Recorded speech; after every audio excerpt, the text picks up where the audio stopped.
the total sum of 288,000 has been recovered, leaving a balance of 1.4. So what are you doing about the 1.4? You see, this indebtedness is as far back as 2015 and 2016. And we are in 2024. When are you going to collect it? Thank you, Mr. Chairman. The ministry has written to those defaulters to pay up the indebtedness to the ministry. Yeah, what have been the response? Yes, it is true that those communications that this amount has been paid. I don't get you. You mean the amount has been paid? The total of 288,000 has been paid out of the 1.7. So what are we going to do about the 1.4? That was my question. This money should have been collected by the end of 2020.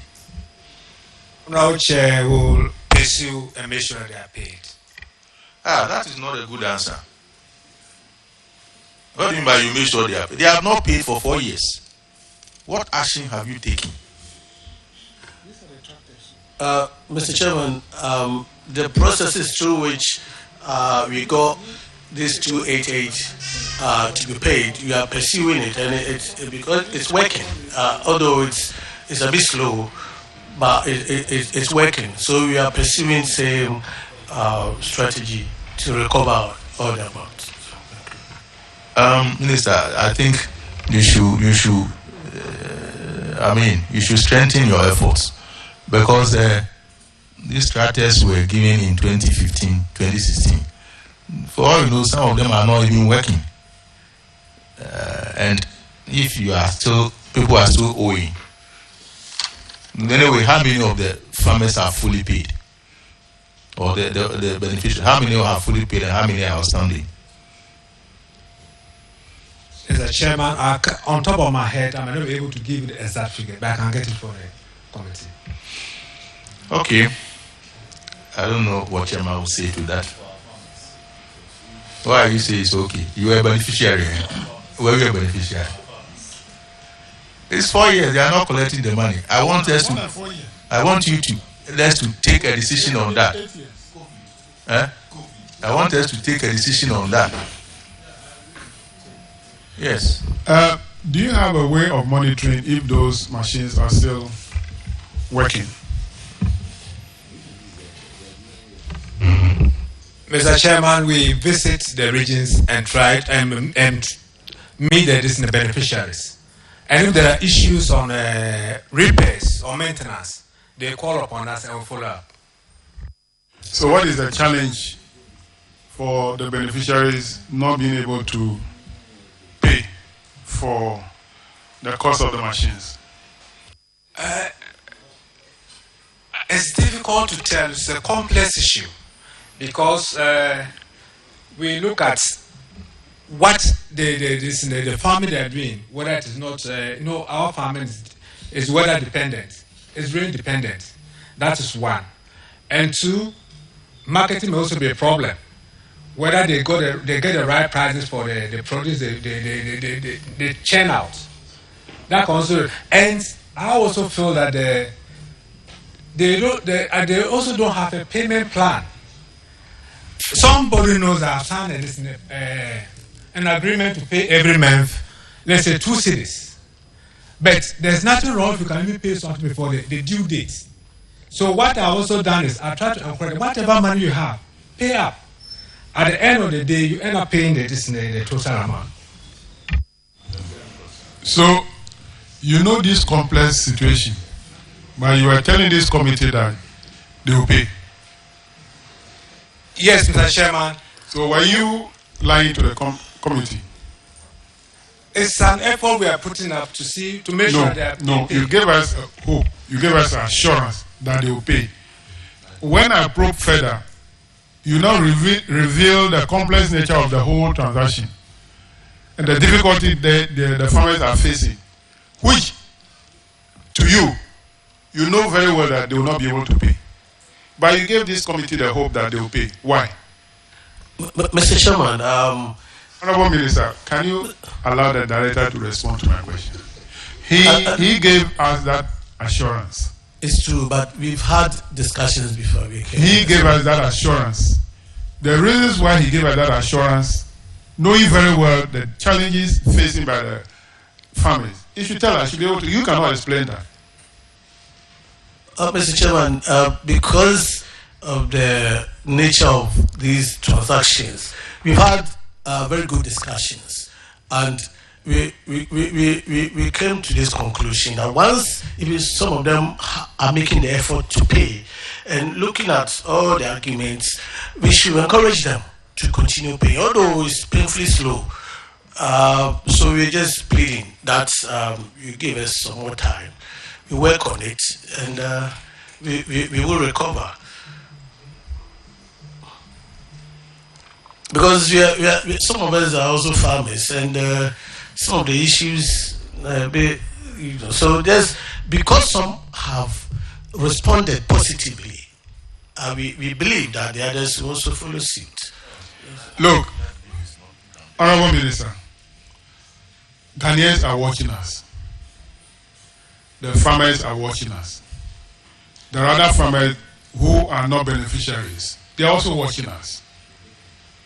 If tomorrow the ministry bring a program of this nature again, they will say, when those people collected, they didn't pay. So we too will not pay. We will not move forward as a country. Mr. Chairman, I agree with you. But we may have to double our efforts and put in some other measures. So I think that the ministry is relaxed too much. Mr. Chairman, I wouldn't say so, because several efforts have been made. Maybe it's not enough. So we need to intensify, which I will take a cue from your concerns here. And for the sake of the future, we need to rectify some of these situations. So, Mr. Chairman, I want. We want the committee demands that you furnish the committee with the list of all the beneficiaries, the current status, the amounts, the cost of the equipment, how much have been paid, the balance. Even if the person fully paid, show it that fully paid. That will know those people who have taken the machine and they are fully paid. And those who are still, we have that list. And then this list, you just go and pull it from your computer. 1 week should be sufficient. Give us the list. In fact, bring a copy to the clerk, to the committee. Well noted, Mr. Chairman. Yes, Ross. Chairman, let me clarify something with the auditors. I see 2015, 2016. So why are the auditors now looking at it? Because I believe that subsequently government has continued to provide farmers with well, this is a debt. These are outstanding debt. So even next year, if it's not fully, they will report it on it again. I remember in the previous one. Chairman, I asked this because last year, Director of Agric Engineering was here in respect of some other related matter. It wasn't 2015, 2016. It was in respect of 2017, 2018. So that is why I said I want some clarification with the auditors. It may not be a continuous thing, because they flagged only 2015, 2016. So I want that clarification. These tractors were given. These tractors were given in 2015 and 2016, but they were supposed to pay in 2019 and 20. So your question is, Chairman, I have read. Hold on, please. I have read carefully, and I understand that these were tractors distributed in 2015, 2016, for which by 2018-19 they ought to have paid. So they ought to have paid. So why is it now a matter of audit in 2022? Because last year the director appeared here in respect of tractors distributed in 2017-2018. But the auditors went into the records, raised the issues, and he came to explain. So I am only asking why the 2020.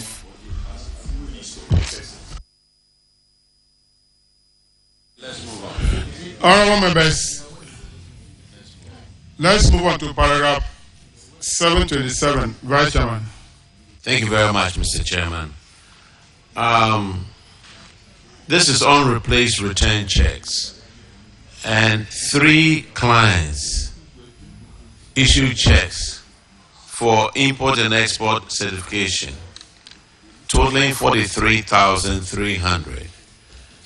And these checks were returned. Have you collected the amounts?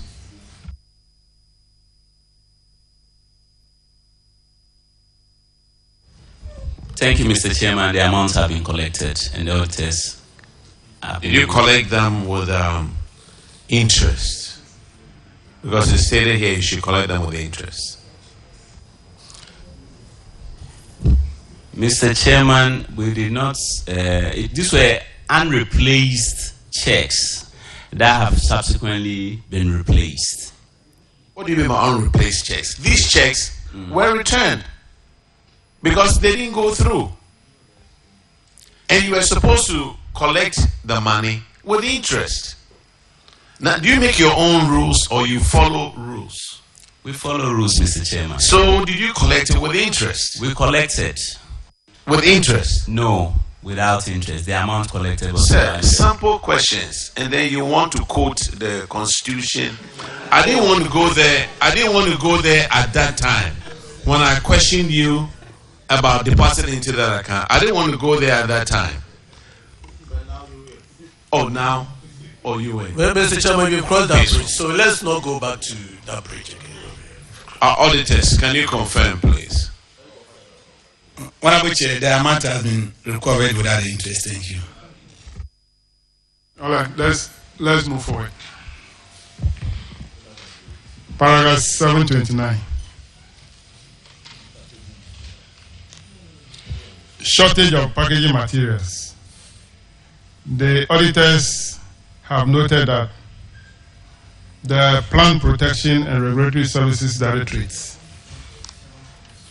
during the period under review, disclosed shortages amounting to 118,967.33 in respect of packaging materials and seed dealers certificate. Now, out of the total amount, 65,500 Ghana cedis had been recovered from the storekeeper, Mr. George Labi, leaving an outstanding amount of 53,000. You have to recover the money from Mr. Labi. Have you? Thank you, Mr. Chairman. That has been recovered. Auditors, can you confirm? Honorable Chair, confirm. All right, paragraph 732, Honorable Roxy. Chairman, thank you very much. Honorable Minister, the case of the auditors is that in breach of Section 41 of the VAT Act, some services, goods and services procured, which had VAT components of about 3,291 Ghana cedis, was not VATed. Now, have you remedied the situation? The recommendation is that it should recover the money and pay to the VAT agency. Mr. Chairman, the situation has been remedied and the auditors will verify that. Auditors, can you verify and confirm that this is so? Honorable Chair, verified and confirmed. Thank you. Chairman, that will be all. Thank you. Paragraph 735, Honorable Bauer. Thank you, Mr. Chairman. The third paragraph relates to unpresented GCR books, about 187 of them. You failed to present them for audit. And the recommendation is that the head of the directors and accounts should ensure that the 187 GCRs are presented for audit failure of which they should be charged. There should be a surcharge. What's the status of this infraction? Have you presented the GCRs for audit? Mr. Chairman, we have presented a number, leaving only about 19 GCRs. And at the time that we were to present the remaining ones, they indicated that it would have to be after our appearance before this honorable committee. We will therefore seek your leave to reconcile with them after, regarding the 19. Auditors, can you confirm whether they've presented the number that they are claiming they've presented, leaving 19? But 19 GCRs can collect over millions of cedis. Because, yes. So it's not only. For you to say only 19, even one booklet of GCR, it can collect millions of Ghana cedis. So, auditors, can you bring us up to speed as to the recommendations, whether they've complied? Honorable Chair, we can confirm that initially at the time of our status, 148 was presented, leaving 39. Subsequently, 20 has been retrieved, which we are here to verify, leaving outstanding of 19. Thank you. So that the one I presented the 19. Mr. Chairman, it's been brought down to Accra. These are across the regions. It's been brought down, so we'll be doing so with your kind permission with them. Chairman, that's... So it means that you got all the 187 that are not being presented, but 148, another 20, so you'll be adding the remaining 19. Yes, Mr. Chairman, as and when they trickle in, we get in touch with the auditors. Okay. All right, so auditors, you have to go and verify. If after this one, there is some still outstanding, we will have to surcharge them. To use an average of 3 and surcharge the Director of Finance. Well noted, Mr. Chairman. We hope that you said all the remaining 19s are in, so you don't have any challenge. But if they go and we realize that 1 or 2 or 3 are not there, you'll be surcharged for that one. Mr. Chairman, with your kind permission, I did indicate that a number came, leaving a number, and as and when they trickle in, we liaise with the... You told this committee that the remaining 19s have come. That when you go and reconcile with them. We have received... You are changing your position. Why? Chairman, and they keep coming. Once they come, we would avail it to them. So are you telling this committee that you didn't tell this committee just a while ago that all the 19 have come? You didn't say that? So that I'll call for a replay of your voice. Mr. Chairman, we've asked permission to liaise with them as far as the 19 is concerned. No, answer my question first. Are you saying that you didn't tell this committee that the remaining 19 have come, yet to be verified by the auditors? Mr. Chairman, I think he's withdrawing that statement because we all heard it. So he's withdrawing it.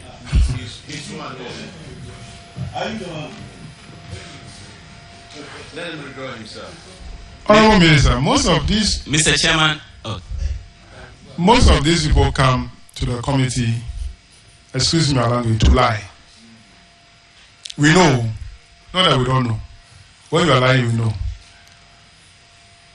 You told this committee a while ago that all the remaining 19 have come and that you will submit them to the auditor for verification. So I only want a confirmation. That is why I repeated it. Then when I put a clause that if 1 or 2 are not there, you will surcharged, you are changing your position. It means that what you told the committee earlier on was not the truth. Mr. Chairman, I think the point is made that it was a slip and he's corrected it. So we withdraw we withdraw and then we To the committee. yes. Yeah. All right. The House of Finance, are you withdrawing your earlier statement? Yes, Mr. Chairman, if I may, with your kind permission, replace my earlier statement with the fact that 19 are left. You can't replace. Withdraw first. We withdraw, Mr. Chairman, with your kind permission, withdraw the earlier statement and indicate that the number has been brought, leaving 19, and we'll liaise with the auditors to deal with the remaining 19. All right. We'll give it 2 weeks to provide the 19. After 2 weeks, if there is outstanding one, you surcharge him for that one. Thank you, Mr. Chairman. Okay, let's move on to paragraph 738. And that is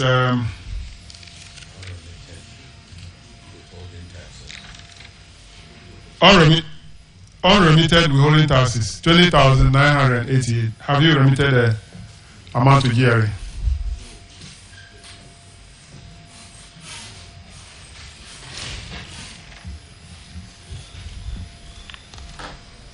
That is the Directorate of Crop Services.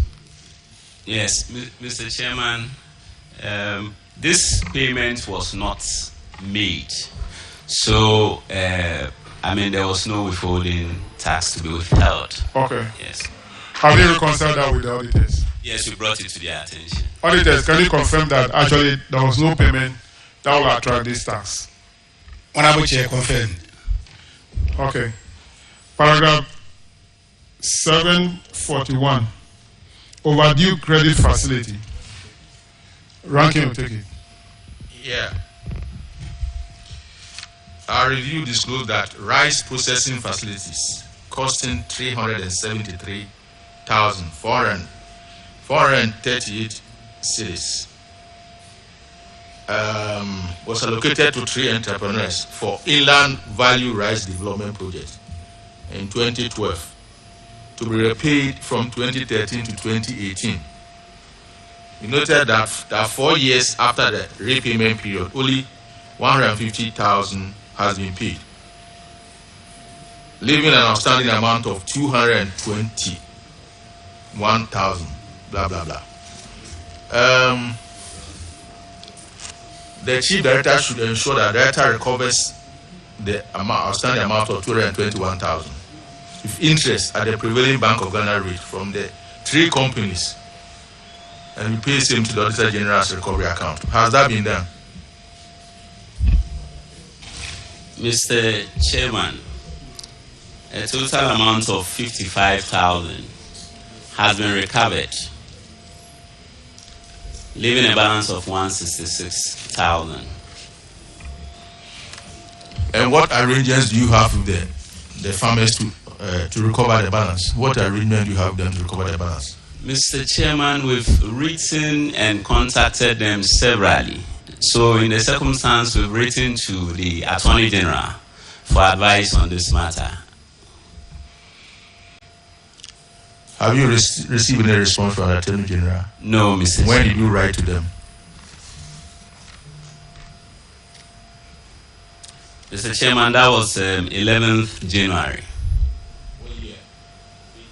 2024. So when you were asked to come here, then you wrote a letter. It shows you are not serious as a ministry. No, Mr. Chairman, respectfully, we've made all efforts. Now, when we realize we've gotten to a point where we need the intervention of the Attorney General, that's when we referred the matter to them. But you see, the reason why I'm saying you are not serious is that this money should have been collected by the end of 2018. And these monies were given in this process 2012. The auditors came to your place in 2022 or so. And then you just wrote a letter about 2 days or 3 days ago. How can I take that as a serious matter?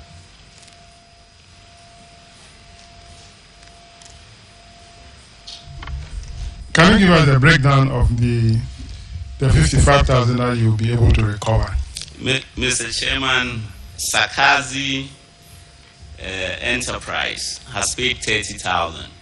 Well, unfortunately, in the report, we don't have names of the company, rather names of the owners.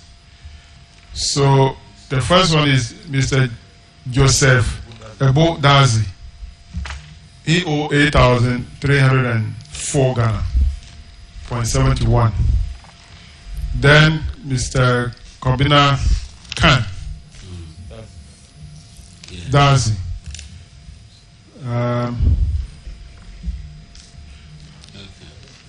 No. That's the district. So then Kwame Ado. Asin no. That's the district. So can you give us who paid that 55 or the breakdown of 55?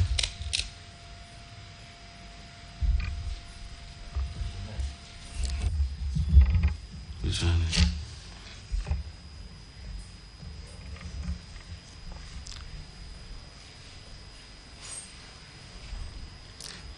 Mr. Chairman, Sakazi is owned by Kwabena Kandazi. Yes. And he paid the 55,000. He paid 30,000. 30,000, okay. Tetman is owned by Kwame Ado. He paid 25,000. 25,000, okay. So the first one, Joseph Ebodazi didn't pay anything.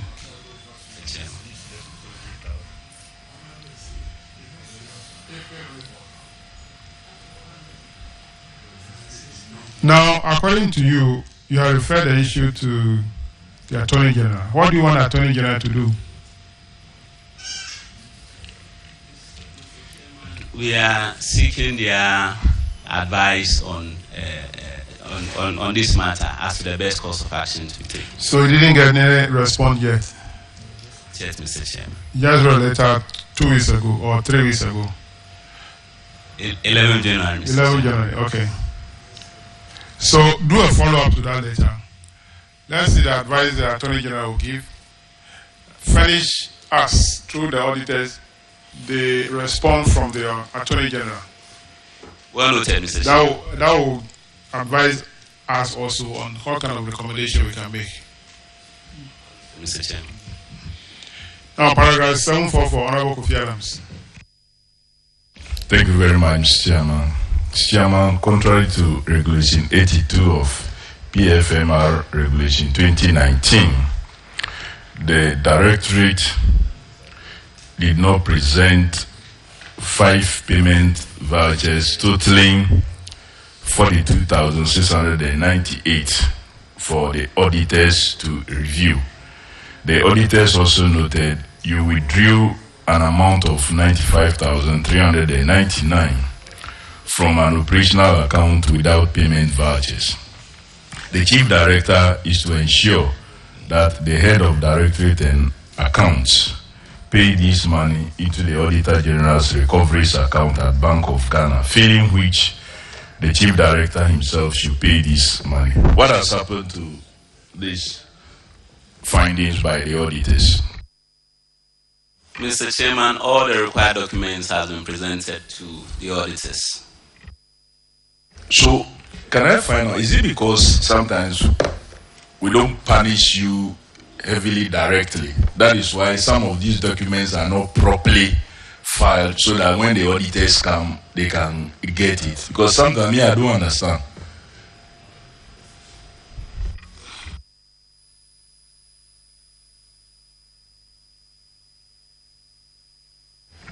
Yes.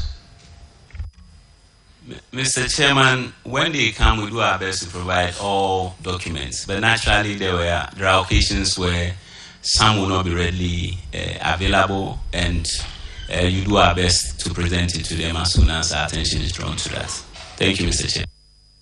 Do you think if the punishment is stiffer, that if you don't find it, you will be dealt with, you will be able to keep them and then find them when they come? So we'll avoid some of these things.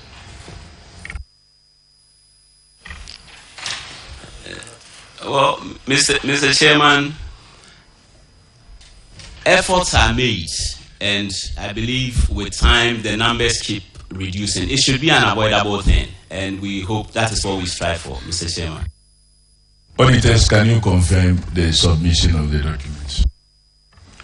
Honorable Chair, the outstanding PVs have been submitted subsequently and we have verified them. Thank you. Chairman, that should be all for this. Paragraph 747, Honorable UC. Chairman, thank you. Chairman, the infraction is in two parts. One on self-born term and the other on earned salary, totaling 51,004 Ghana cedi. One Emmanuel Adote Ado, a senior agricultural officer, was granted steady leave and was supposed to return to post to serve a bond to work for the institution for the required number of months or years that he's signed to do. He failed to do that. The amount involved here is 38,823.10 Ghana cedi. Same person also received on earned salary totaling 12,181.17 Ghana cedi from October to December 2022. The recommendation is that the two put together, which is 51, you should retrieve it or you should recover it from him with interest. Have you done that? Mr. Chairman, we have recovered a total of 14,000 from him, 9,000 in respect of the unserved bond, and 5,000 in respect of the unearned salary.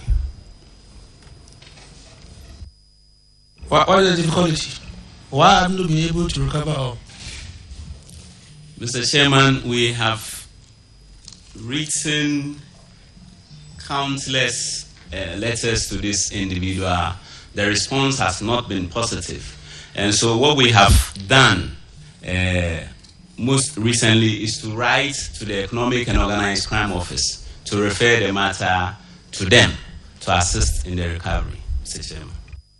Yeah, I think the auditors were clear. They gave you a clue that when you find difficulties in getting the money from such, Mr. Emmanuel, you should resort to his guarantors. Have you done that? Yes, we have. We've also contacted the guarantors, and the effort he has made, we believe, is not as expected, and that is why we have taken this other step, Mr. Chairman. Now, the auditors also said that in the event that you are unable to recover this money from the person and also the guarantor, the head of the directorates and the validators should pay. Are they around, and why haven't you resorted to them to pay? Mr. Chairman, we believe that the Economic and Organized Crime Office will do a good job of recovering. No, you don't do what you want or what you feel like doing. Auditors have made a recommendation, and it is for you to implement that. And the recommendation is that first, take the money from IMA. If you are unable to do that, the guarantors should be made liable. If you fail to do that, the third step is that the validators and the director should pay. You don't decide to go to Iyoku or whatever when you've been asked explicitly as to what to do. Mr. Chairman, I believe the recommendation expects that all efforts will be made to recover, and this is part of the effort that we are making, Mr. Chairman. So, are the guarantors around? The validators, are they around? I believe.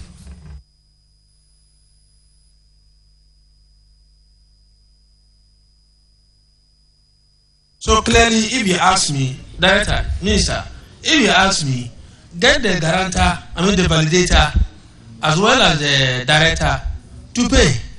Then you proceed with the case. Anytime you get the money, you can refund the money to them. Don't you think that is a very proactive way to go? Mr. Chairman, I think we are all exploring ways of retrieving these monies, and as far as human institution, although government money is involved here, we need to also approach it in a way that subsequently people will be responsible, and that's exactly what we are doing. So that we exhaust the process. We are just pleading that allow us to Minister, somebody is supposed to validate another person before that person receives salary. So it is as a result of that person's negligence that we are here. And the auditors are saying that in the event that you are unable to retrieve that money, the person who did the validation should be liable. Why should we have it difficult asking that person to pay for this negligence? I mean, we defend them and they continue to do same. I won't be surprised if next time we come here and this same validator validating another group of people without the people earning the salary, and we keep sharing them. So I think that, Chairman, let me defer to you, but my position and my suggestion is that this money be paid. You know what happens at EOCO. They will go there and then difficulties to get this money before you realize it's a different thing altogether. The validators and the directors who supervise this be made liable. That doesn't stop you from proceeding with the case. Anytime you get the money, you can refund their money to them. Chairman, respectfully submitted to you. Director of Finance, you say you wrote to EOCO. When did you write? Mr. Chairman, that was the 10th of January. You see the pattern? Most of the letters that you've written, they are all a few weeks ago. Just when you knew you were coming to public accounts. If there had been the sense of urgency to try and recover these things, or to take a proactive stance in it, some of these things will not happen. But everybody is getting the pattern.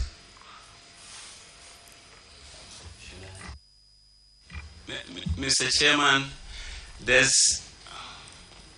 Chairman, with your kind permission, there have been series of efforts that were made. This is one of the latest to ensure that the recovery is made.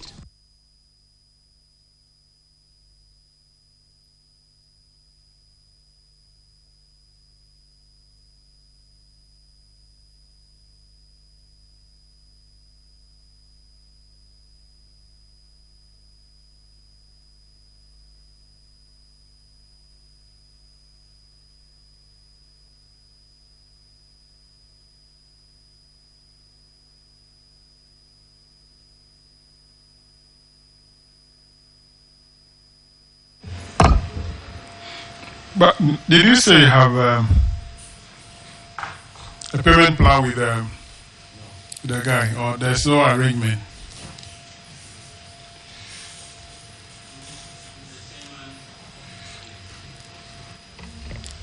Mr. Chairman, there's been a contact with them. I wouldn't say there was a specific arrangement.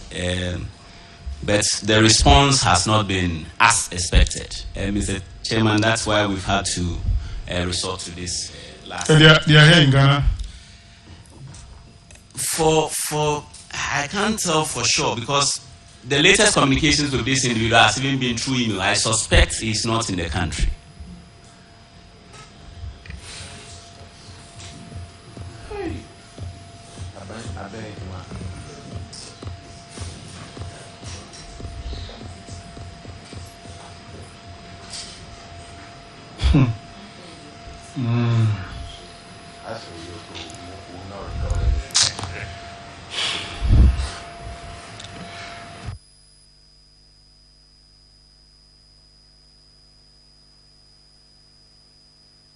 Do we have the one who validated him throughout the period? Do we have him still with the ministry?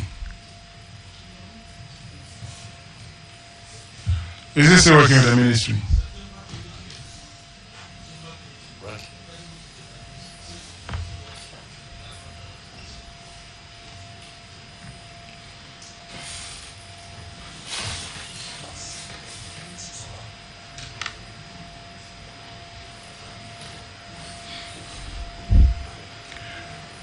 the one who validated him,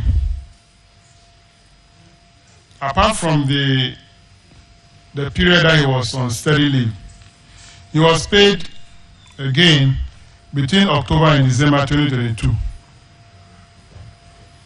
The one who validated him, is he still working with the ministry?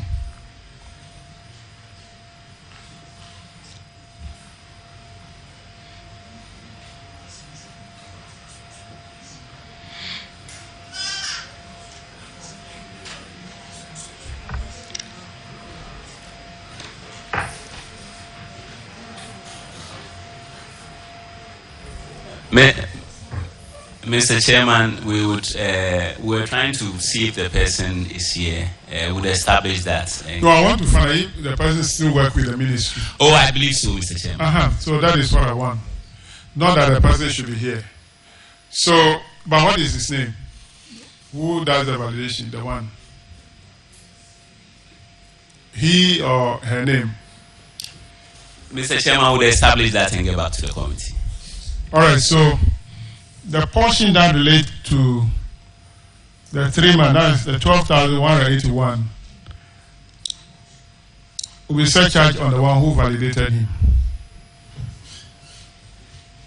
Mr. Chairman, with your kind permission, 5,000 out of that amount has been paid. So the revised amount should be 7,100. Okay, so that should be the amount surcharged on the validator. So auditors, take note of that. Then we'll pursue him for the 38,823. That as the cost of the expenses made on him when he was on leave, on the steady leave. Well noted, Mr. Well, in some cases, the administrators, the HR people are allowed to validate. That is why. So if the head is the validator, is the one who will pay. All right, so that's it. We'll still continue to pursue him for the 38,000, but for the 7,000 out of the unearned salary should be paid by the validator. Chama, what time limit are you giving them for the payment? For the payment, well, I'm sure Honorable Frimpong is the validator, so you can pay 7,000 within 2 weeks. Mr. Okay, Chairman, up to the end of February. If the person receives salary, then he can pay. Mr. Chairman, you're not going to finance, so end of March, we'll be up. No, end of February. End of February.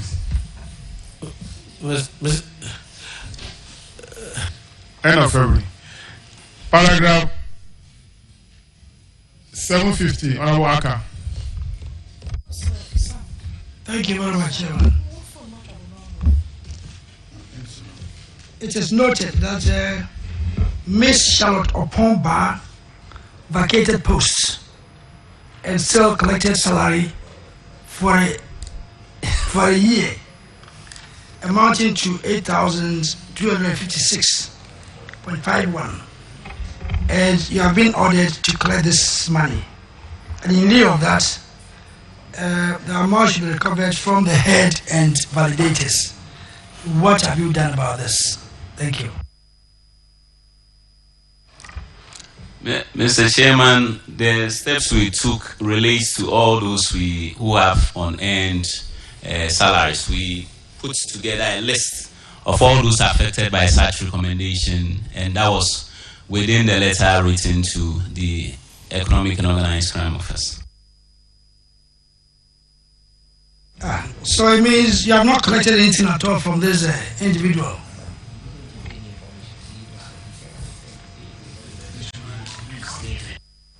Mr. Chairman, we cannot even trace this individual. So for 2 years now, the instruction, same like my friend put it to you, the instruction was that if you cannot find the person, the validator should pay the money. Because the person left the place, and you continue to validate the person for a whole 1 year. It's unbelievable.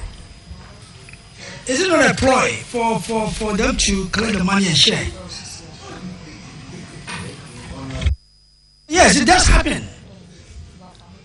the validator will validate, then the person is outside, and then you share. So the validator should pay the money.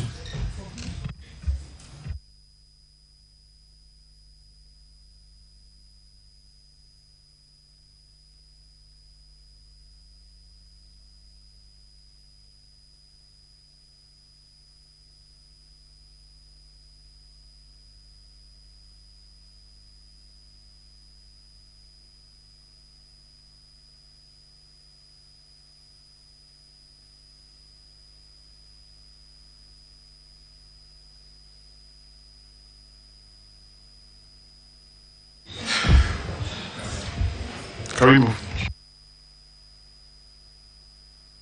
Chairman, over to you. All right, so paragraph 752, I'm watching there. Paragraph 752.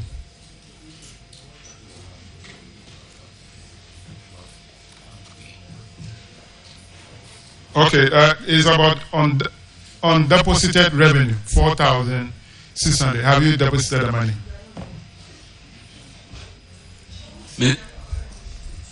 Mr. Chairman, yes, the amounts have been deposited and same would be verified by the auditor. Auditors, have you verified this? Honorable Chair, we have verified the deposit amount. Good. Paragraph 755, Honorable J. Watson. Well, thank you, Chairman. This one also has to do with unearned salary. The amount here is 10,279. It was paid to one Amma Ashiboy, who retired in January 2022, but was paid that amount of money. So the recommendation was that you were supposed to recover these monies. Have we been able to recover the monies? Mr. Chairman, an amount of 1,000 has been recovered, leaving a balance of 9,000. Mr. Ashiboy was also included in the list that was referred. Let me find out, when was that recovery done?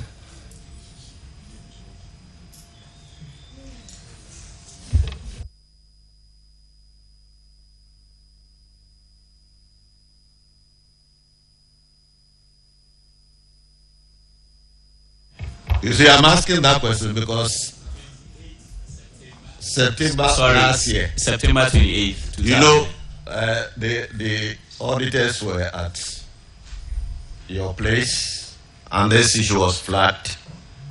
You were given an opportunity to respond to that issue. You didn't work on it. Within a 30-day grace period, you did not work on it. The report came, you saw the report, and you waited until September to make an effort to recover the money. And you are now telling us that out of 10,000, you have collected only 1,000. You see, you are not making the effort. So somebody made that remark. You are not making the effort. You see, we have been having a number of cases to earn salaries. But for many of the respondents who have come here, you will see that a conscious effort is being made to recover those funds. But in your case, you are not doing it. You are waiting for Yoko to go and collect those monies for you. It means that you are shaking your responsibility in that regard. Chairman, that is what they are saying. In any case, auditors, are you aware of the 1,000 payment? Honorable Chair, we are aware of the 1,000, leaving a balance of 9,000. Chairman, I think that this unearned salary issues is becoming one too many, and I don't think that the solution lies in writing to Yoko, and you think your responsibility is finished. We will not agree to that. The validators will be charged because Yoko will not get time to be chasing your 9,000 and 1,000 and things like that. There are more important things to do. So don't think that once you have written to Yoko, your responsibility is over. The validators will now be charged and the responsibility will still remain your institution. Thank you.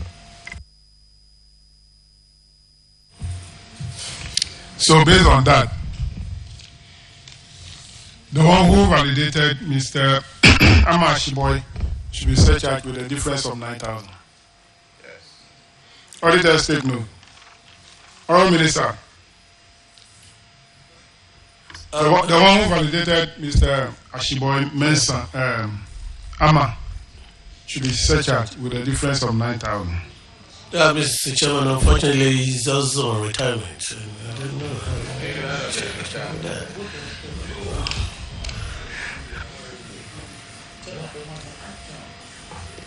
Who told you that if somebody is on retirement, he cannot pay money?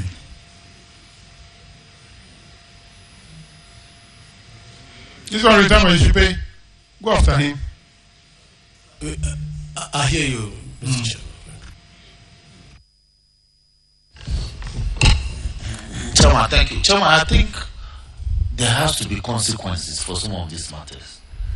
The waivers are becoming too much. Ogunde, somebody must pay for such inactions. Oh, the Honorable Minister is called AKA Ogunde. And he knows.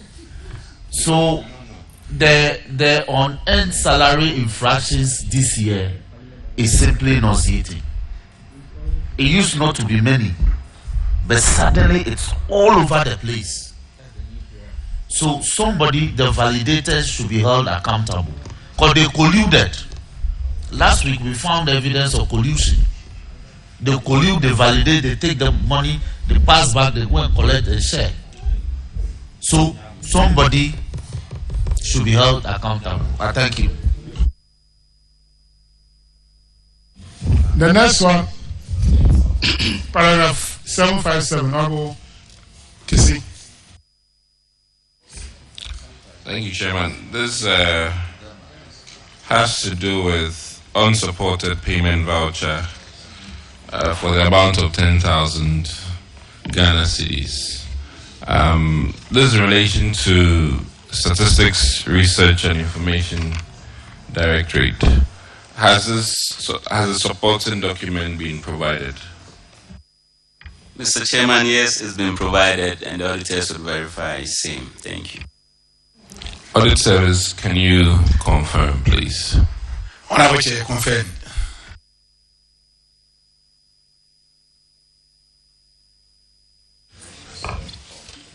Paragraph 759, Honorable Sampson. Thank you, Mr. Chair. Another on self-bond term, 41,449. Chief Director, where's Kofiche?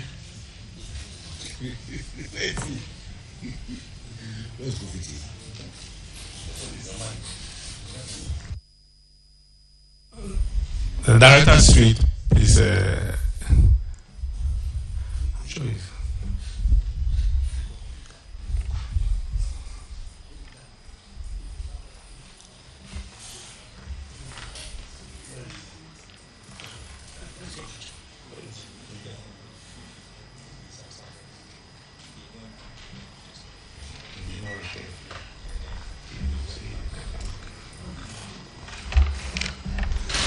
Mr. Chair, they said Kofiche went on studies outside, that's to Japan, and never returned.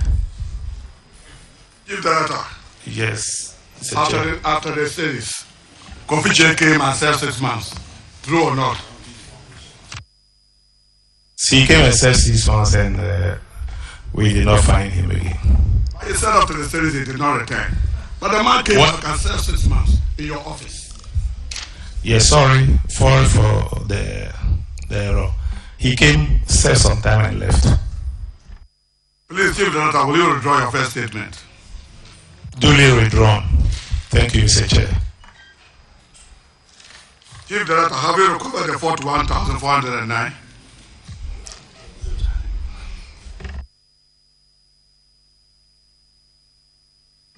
Mr. Chairman, no. Because you know where he is. You know he is gone back. Since you know where he is, I don't want to get to the creditors because the auditors are saying that if you cannot get them, take the money from the creditors. It's very clear. This one, no Yoko matter. I don't want to hear that you wrote a letter to Yoko all the time.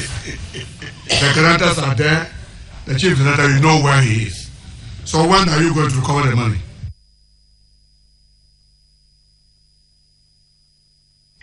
We'll take the issue up with the guarantors and see how we can recover the. Meaning that you are just relaxing because it's not your money. Chief Director, 41,000 government money. I'm very sure if you miss 1 month's salary, you will chase for it. But because it's not your money, you don't care. That's why you're not making Mr. Chair, it is not so. Let me leave it to you. This is the last question, so I think we have Chief Director. This is the last question for the ministry. For the ministry. Not for us. So, Chairman, I beg you, you have to look at these cases very well because all of them involve money. And because the monies are not their personal monies, they don't care about recovering the money. So I'm referring the case to you.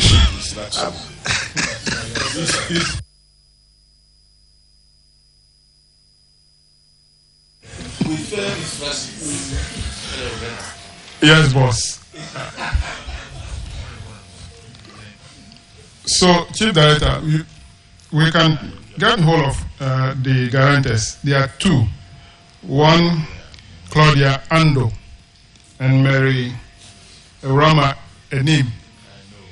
Once we have the guarantors, I'm sure if you had made effort to get guaranteed, the story would have been different from this one. So you need to get the guarantors. Get the guarantors, and they should refund the money.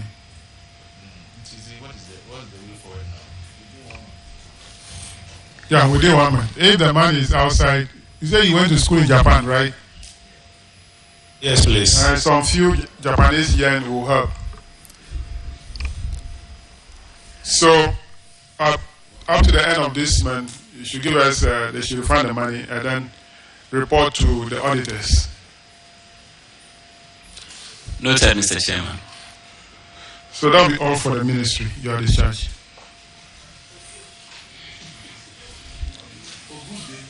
Let's have Ministry of Local Government. Mr. Chairman, let me seize the opportunity to thank you. Okay.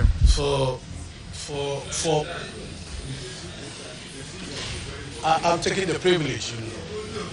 Yes, Chairman, thank you so much for showing such good heart for our ministry and accommodating us. We hope to honor everything that make sure all the outstanding issues are sorted out. Exactly, Mr. Chairman. Thank you.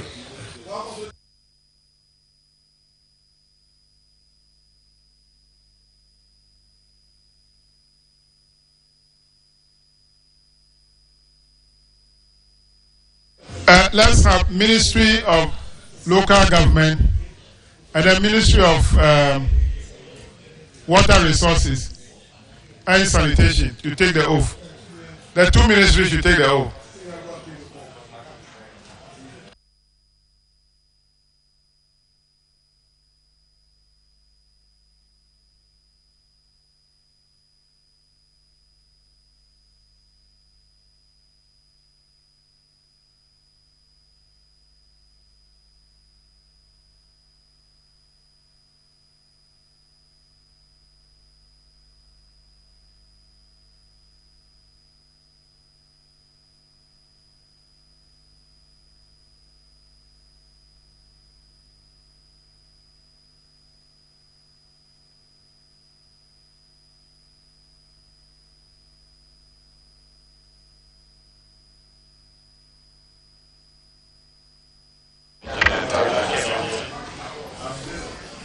Swear by the Almighty God. Swear by the Almighty God.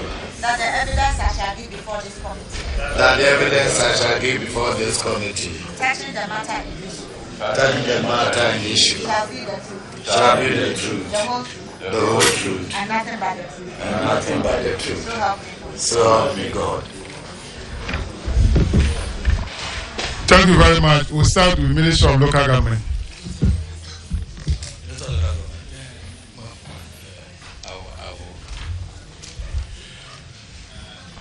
Can you introduce yourself to the committee? Honorable Chair, my name is Engineer Dr. Nana Atuatha, Head of Local Government Service. Why you should have added Honorable to Engineer Dr. Honorable. With your permission, I will add. Honorable Engineer Dr. Anatuata. My name is Kwabra Densha, a director in charge of human resource of the ministry.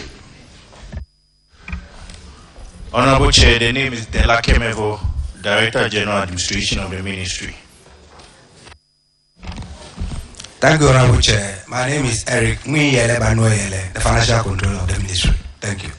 Niyele Banoyele. Wow.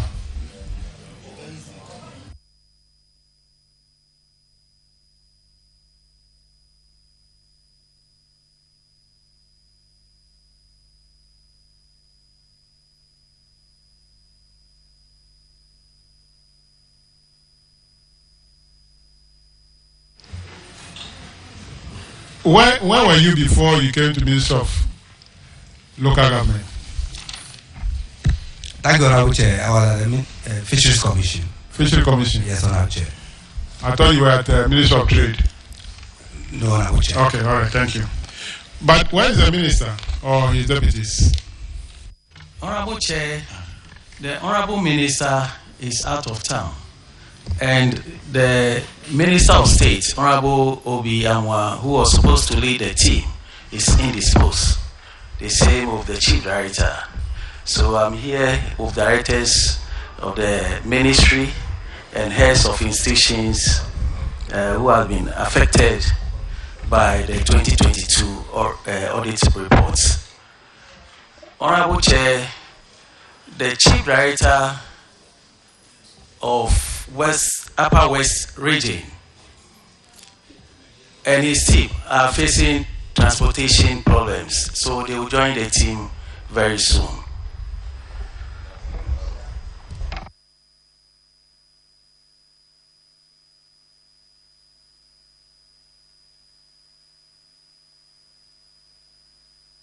Well, Honorable Chair, Minister of State is indisposed. The two deputies, one is bereaved, the other one, no, the one is Lord Election is the one who is bereaved.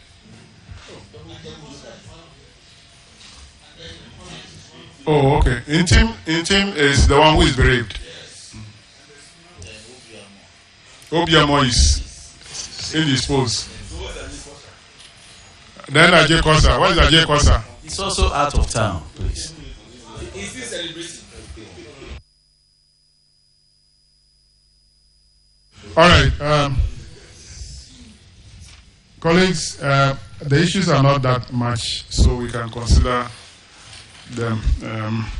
The first one is paragraph 838.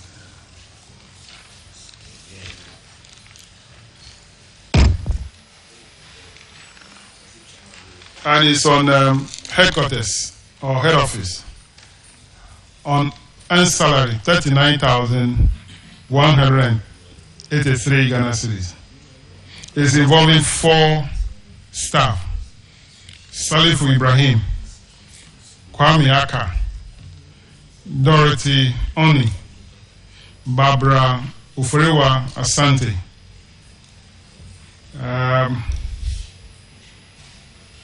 The chief director has been asked to recover the money from these 4 staff who were paid salary for which they did not earn. Chief Director, have you been able to recover the money from these 4 staff? Thank you, Honorable Chair. The 4 people involved were able to recover the money and pay into the Auditor General Recovery Account. Thank you. Auditors, can you confirm? Honorable Chair, the outstanding amount has been recovered and paid into the Auditor General's Recovery Account. Thank you. All right. The next one in Honorable Kofi Adams, paragraph 840. Thank you very much, Chairman. Engineer Dr. Nana Atu-Ata, you are welcome. Thank you, Honorable Chair. So, Miss Abina Nyantechua Oware was granted a 1-year steady leave with pay on a full Government of Ghana scholarship through Get Fund. The total cost was £27,410 to pursue a Master of Law program in the United Kingdom from September 2019 to September 2020. And during this period of training, she took full salary and allowances, also totaling 38,596 Ghana cedi. After the study, she failed to return to serve the department where she was. The recommendation from the auditors is that the Chief Director should ensure the head of local government service recovers the value of the bond, that is the £27,400 and 38,596 Ghana cedi, with interest at the prevailing Bank of Ghana rate. Have you done so? Honorable Chair, we have done our best, but we've not been able to recover the amount. The reason being this: Abna was our subject, as you indicated. After a year, when Abna failed to return, the first thing that we did was to make sure that she will not be validated, meaning that she was not getting, call it unearned salary, but she was off. Number two, when this became an audit issue, we wrote to the guarantors. We didn't hear from them. We wrote to the next of kin. We didn't hear from the person. The last resort was to get to Yoko to support us, because Yoko has met many institutions indicating to us that we can collaborate with them when anything of this nature, crops up. So that is what we have done. And the latest report that we had from Yoko point to the fact that they are investigating on our behalf.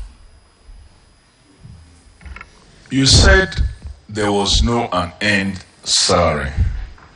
If you look at the period of the scholarship, please, I know, from September to September 2020 is 1 year. Are you saying that immediately after the September 2020, you realized she was not returning, so you didn't validate her October pay? Is that what you are saying? There wasn't any unearned salary. At the time that we were paying her, she was on steady leave with pay for that period of 1 year. I'm asking, so you didn't pay her October 2020? We didn't pay her. After a year, we ceased the validation. After a year, because she was to come back in September 2020. The guarantors, you said you wrote to them, meaning that you have been able to establish contact with the guarantors. When she signed the bond for Honorable Chair, we had guarantors on the form, names of guarantors, 2 of them. So we wrote to them. So you've established contact. That's what I'm asking. There's a difference between just writing and establishing contact with them. That you've established contact, they have responded to the letters you wrote to them that, okay, we are not prepared to pay, we will not do ABCD. That's what I want to find. Honorable Chair, I don't really get the understanding of establishing contact. We wrote to them. Failing to hear from them. Have they responded to you? No. That is why we again resorted to a next of kin. That again, no response. Then we said, let's resort to Yoko. These are the processes that we've gone through. what goes into the bond? What information do you capture as for the guarantors? Maybe there's a bond form. Every official going on study leave need to fill from Assembly Press, and this is a copy of the bond form. Chair, this is a very lengthy thing. I don't think I'll be able to read. Yeah, I'll make copies of the bond form to your Honorable Chair, if you permit. So, what is the difficult? Is it the address that they've provided you that is difficult for you to locate them, or where is the difficulty in locating these guarantors? Honorable Chair, the difficulty is this. You receive a letter and you don't respond. I have written to you, expecting that you respond. If you don't respond, I go to the next step. The next step was the next of kin. We did that. Nothing is coming positive. So we said as a government institution, IOCO, that can help us. So we resorted to that.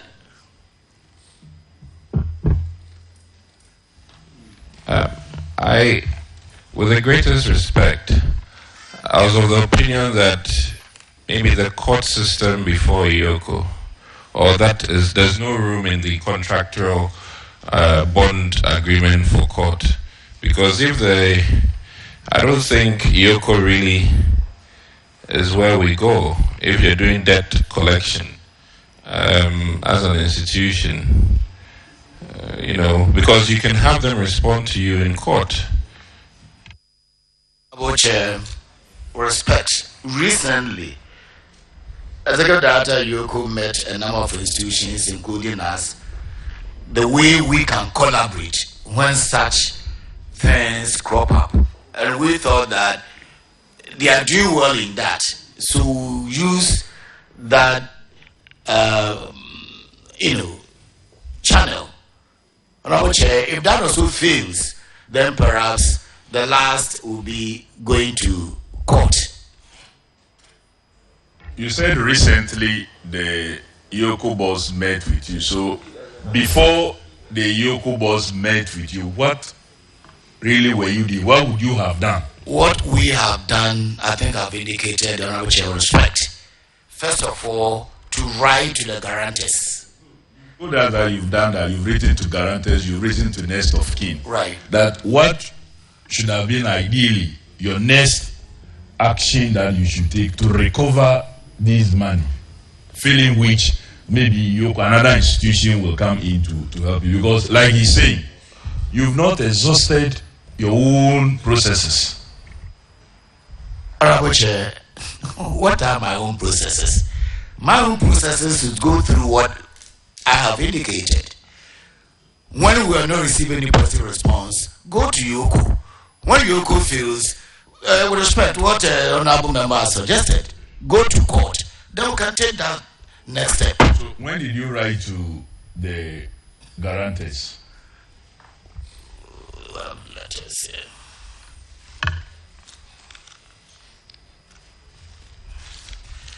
Honorable Chair, just give me a minute. I have all the approval letter for selling the window. Where do you get the letters? I'm trying to get the letter because I have everything in her file here. This is the confirmation. Application for study leave. When did you get the letter? Your friend of salary. The first was in 09/09/2022 was when we wrote to the next of kin. You yourself said by October you realized she wasn't coming back, and it took you from October 2020 till September 2022 to write a letter to guarantors of someone you knew.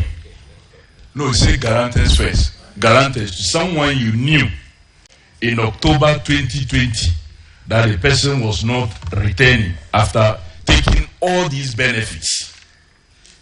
Do you think that you've done the right thing? Honorable Chair, I wouldn't have known that she was not coming back. But you just told this committee that you knew the person was not coming back because the scholarship had a period, and as a result of that, you didn't validate her pay. Honorable Chair, when the year expired, she wrote to us for another year extension. We refused, and the letter is here, refusal to grant an extension, that were responding to her letter March 2021, when we had ceased validating her salary. Then she wrote to us that she wanted extension. We said no, that cannot be done. This letter is here, application for study leave without pay. So when we ceased paying her, she now wrote to us that she needed 1 year without pay. And we said no. She had to come back to Ghana first, serve her bond before, if anything, she could be granted leave without pay. That is when all these processes began. And so 2021, she wrote to you, you wrote back to her, you are not granting her the 1 year additional study leave without pay because that is not the condition under which she went for the studies. And right. You waited till September 2022 before writing to the guarantors? No, Honorable Chair, with respect, I want us to get the dates clearly. First of all, when the 1 year expired in September 2021, first thing, validation ceased. The 1 year expired in September 2020, not 2021. Not 2021. You are right. You are right, Honorable Chair. September 2020, that 1 year expired. We had to cease the validation. Now she wrote to us for study leave without pay. We didn't grant it.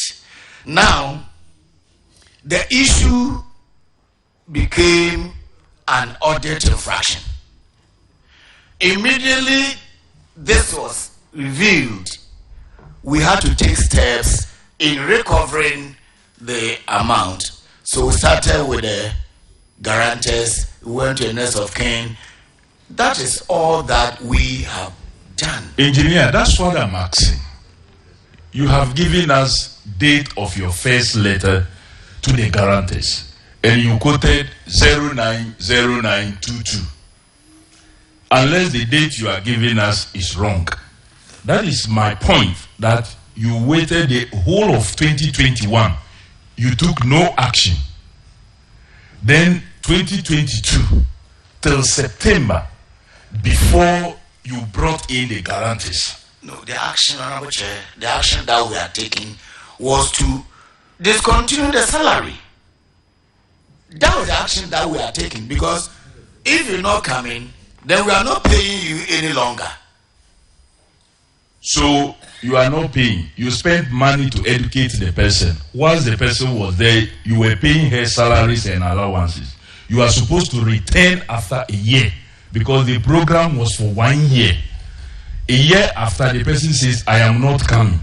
They wrote to you for further extension. You said no. You didn't invoke the provisions on the bond that she has to pay, or guarantors will have to pay, or next of kin. And you, the whole of 2021, no action. 2022, September, before the first letter to the guarantors. Honorable Chair, there are a number of actions, one of which was to disallow the study leave without pay. It was an action that we took on 15th March 2021. So, will we be wrong if we insist, as the auditors say, that the money be recovered from the head of local government service? That's the recommendation from the audit, but it would be very wrong. She had the guarantees. She had the next of kin. Why did they guarantee for her when she was going? They knew the implications. The implications never rested on the head of local government service. Head of local service, you have a responsibility after the expiration of the scholarship. Yes. To get her back and initiate action.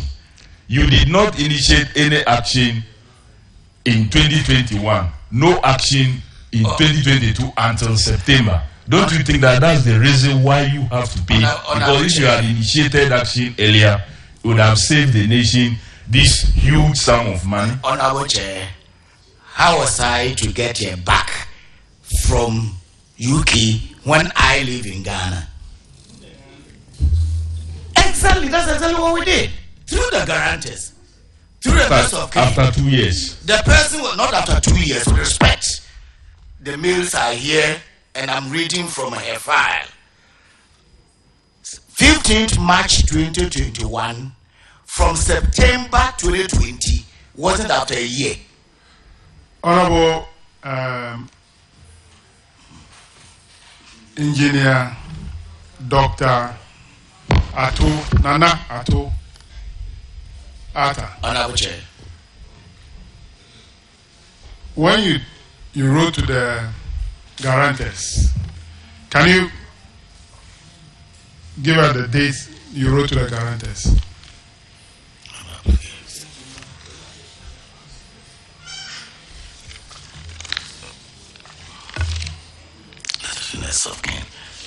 The letter to reminder to redeem the bond. Honorable Chair, the first one was 09/09/2022. Okay. Okay. All right. So the study leave ended in September 2020. And you waited till September 2022 before you wrote to the guarantor. Is that the case? Honorable Chair, that is what is before me here. Is that the case? That is the case, with respect. Okay. Why is it so? Why did you wait till 2 years before you took action? Honorable Chair, the scholarship was from Get Fund. My office paid her because she earned the leave would pay. And so we had done our part with ensuring that there will not be an unearned salary. Retrieval of what Get Fund has paid to her, with respect, I don't think it was for the local government service to undertake that one. But she had a scholarship through Get Fund. So the letter you wrote to the guarantors, how much were you demanding? That was when this had become. How much were you demanding from them? We were demanding what the auditors actually wrote to us about. And the amount is what? The 38,596 as the salary for the year, and then the 27,410 pounds as the scholarship from Get Fund. If Get Fund is the one that paid that money, and to what you say is none of your business, why were you demanding that money from the guarantors? Honorable Chair, respect, this should go to auditors. The auditors wrote to us. Auditors, honorable, listen to me. Auditor didn't write the letter to the guarantors. You wrote the letter to the guarantor. If you knew that the only one that you are responsible is the 38,000, Why did you write the 27,000 pounds sterling also in a letter? Honorable Chair, I had to do that because of the recommendation from the... Then you know the importance of that recommendation. That's the more reason why we have to write. So then the statement you made earlier on that is not your role, it should be withdrawn. Honorable Chair. You are sitting in the public office as a public officer, and it's a public fund. And you say that you are not the one who issued it. In any case, why did you grant the study leave? Is it not based on the scholarship? Honorable Chair, we wrote to get fund to confirm this first. I'm saying that why did you grant the scholarship, the study leave? Is it not based on the scholarship that have been granted to the lady that made you to also approve the study leave? Would pay. Yes, you are right. Yes. Chair. Then you should know that the two are not separated. They are linked together.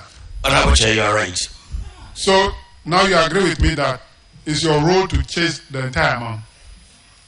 Yes, I admit it. It's my rule, and that's what we have started. Okay, fine. Now let's come back. When did you write to Yoko?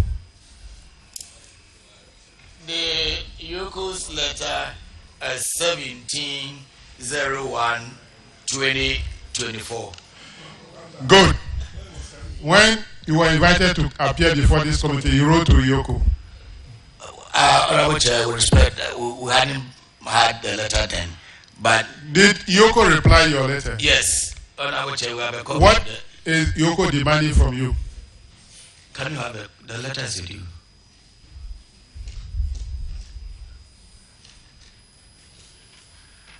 Honorable Chair, the letter from Yoko to Head of Local Government Service, request for assistance for the retrieval of unearned salaries, Ms. Abna Owari. So, can I read? Just tell me what the Yoko is demanding from your office. The office has commenced investigation into the case, and they kindly request you to release an appropriate officer to report to the executive director or her rep on Thursday, 15 February 2024, 10 a.m. to assist with the investigations. The officer has come along with documents relating to Ms. Abna Owari on her study leave. You may contact investigators on this for further information and clarification. Signed, Abdullah Bashir Dapila, Deputy Executive Director of Operations. Okay, so 15th February hasn't come yet. Not yet. So you are preparing to send an officer to assist. Yes. The Yoko. Yes, Honorable Chair. Okay. Honorable Roxon, and then Honorable Isaac. Chairman, thank you very much. Doctor. Yes, Honorable. You are an engineer, I'm not, I'm a lawyer. So your mathematics will be better than mine. September 2019 to September 2020, that's not 12 months, that's 13 months. Do you agree? I do. Do you agree? I do. Okay. So it means the extra month, the 13th month salary is an end salary. Do you agree? Honorable. Do you agree? Honorable Chair, could you allow me to respond? Oh. I'm addressing the chair, and you're asking whether I agree or not. Let me address the chair. You just respond to the question. Respond to the question. September to September is 13 months, yes. But I have not said we paid her in September 2020. I did indicate that the scholarship that she had for a year, and on the letter it was September 2019 to September 2020 on the letter that we have.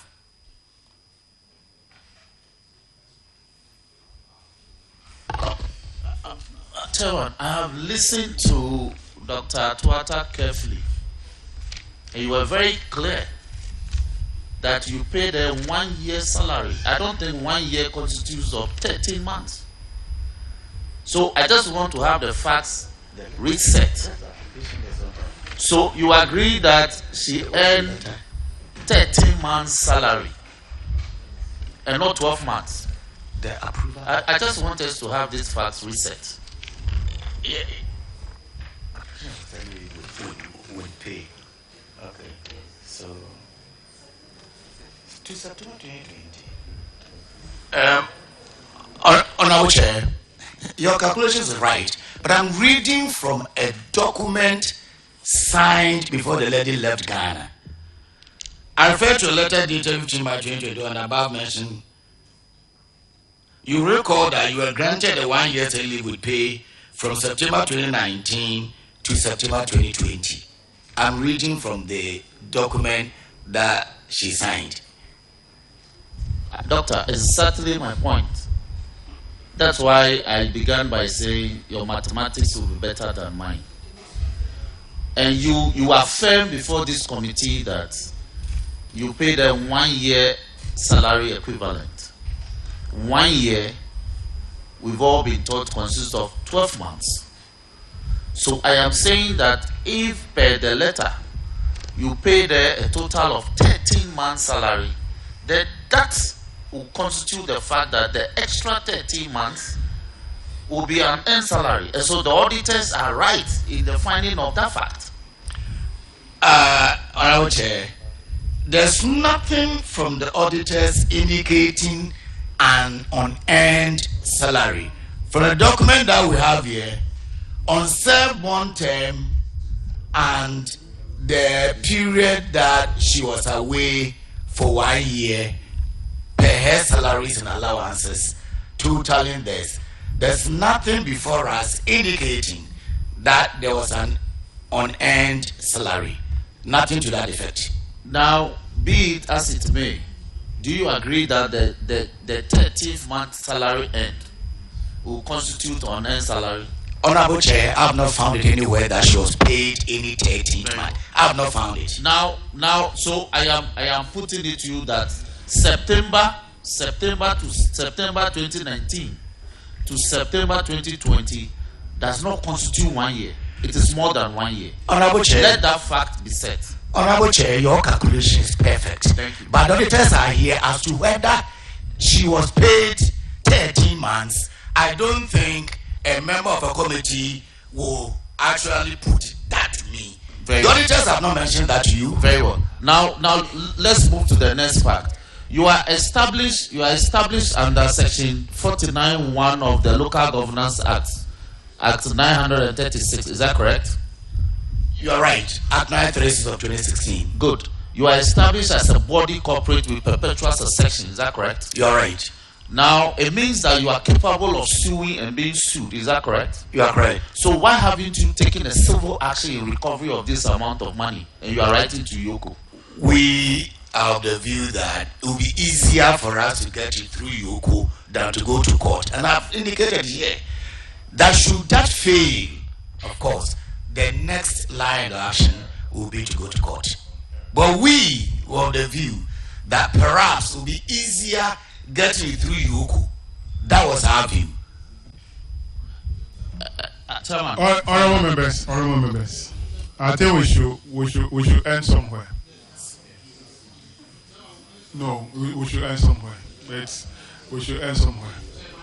Because if I allow, all of you have questions to ask.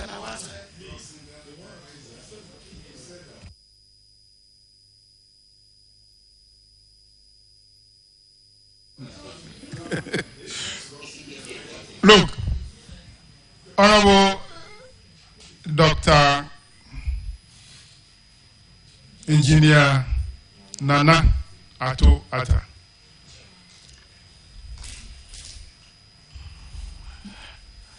Masters of Law program.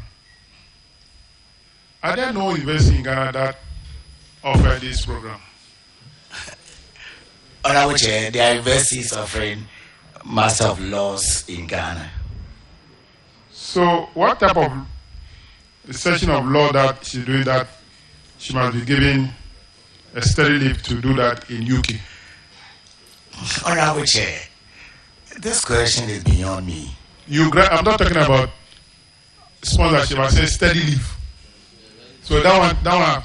The steady leave, when she had secured a scholarship to go for the program, we approve steady leave with pay if the person qualifies. It qualifies. How relevant is that program to your work? Masters of Laws, very, very relevant. Whether you are an HR staff, whether procurement, engineer, admin officer, all law is very important.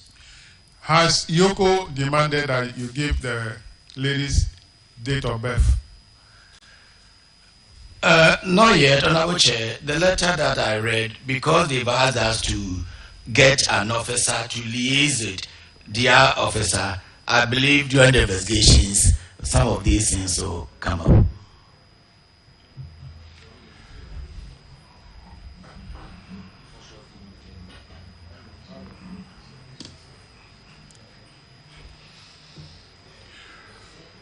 How long has she been with the local government service?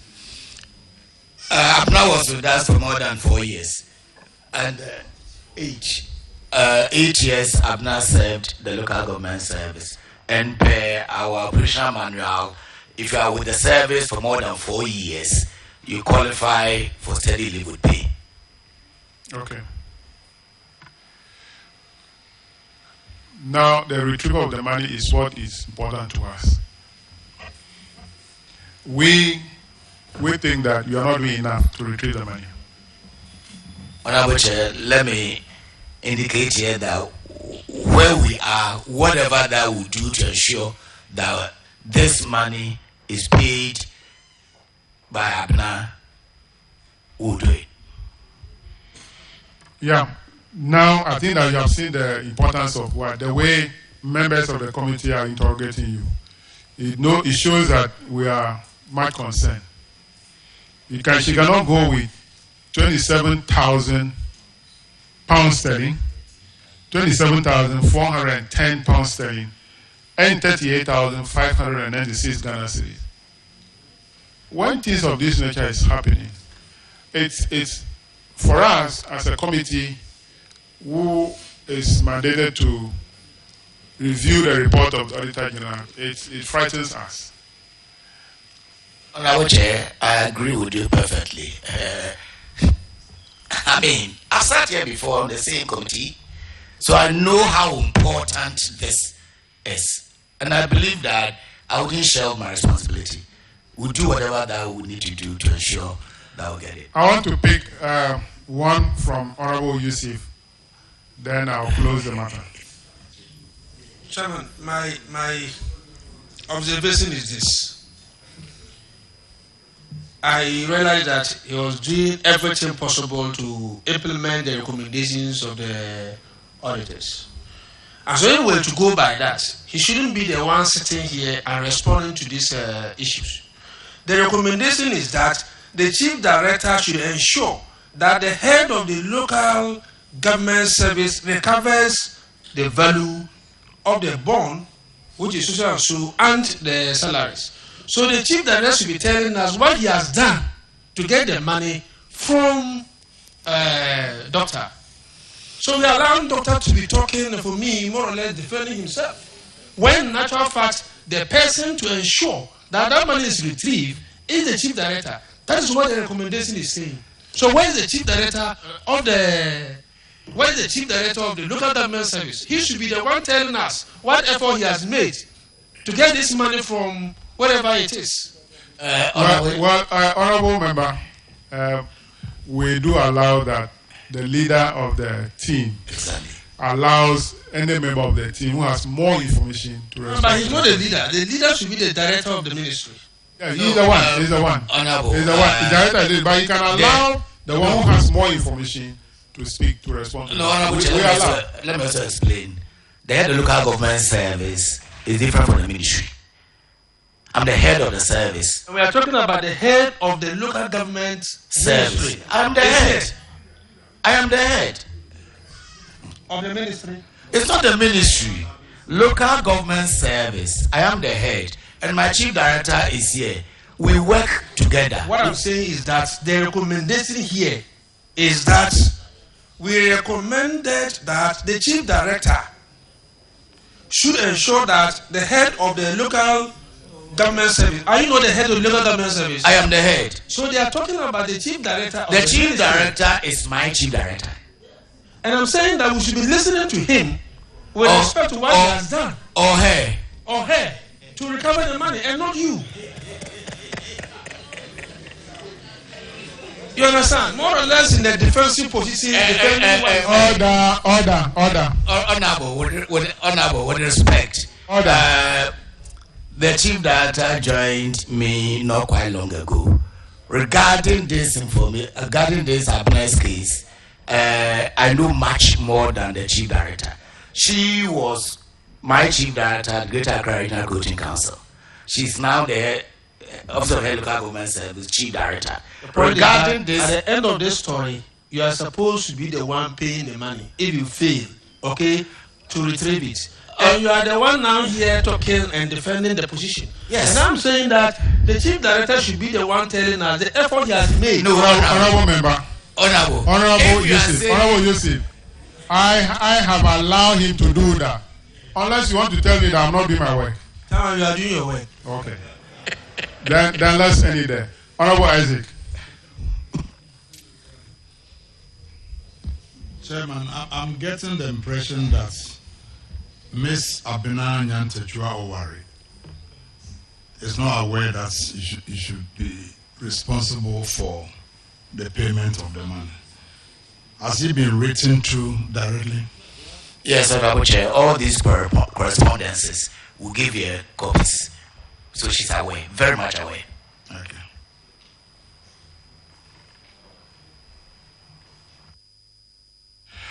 All right. I think that'll be all for. Although, but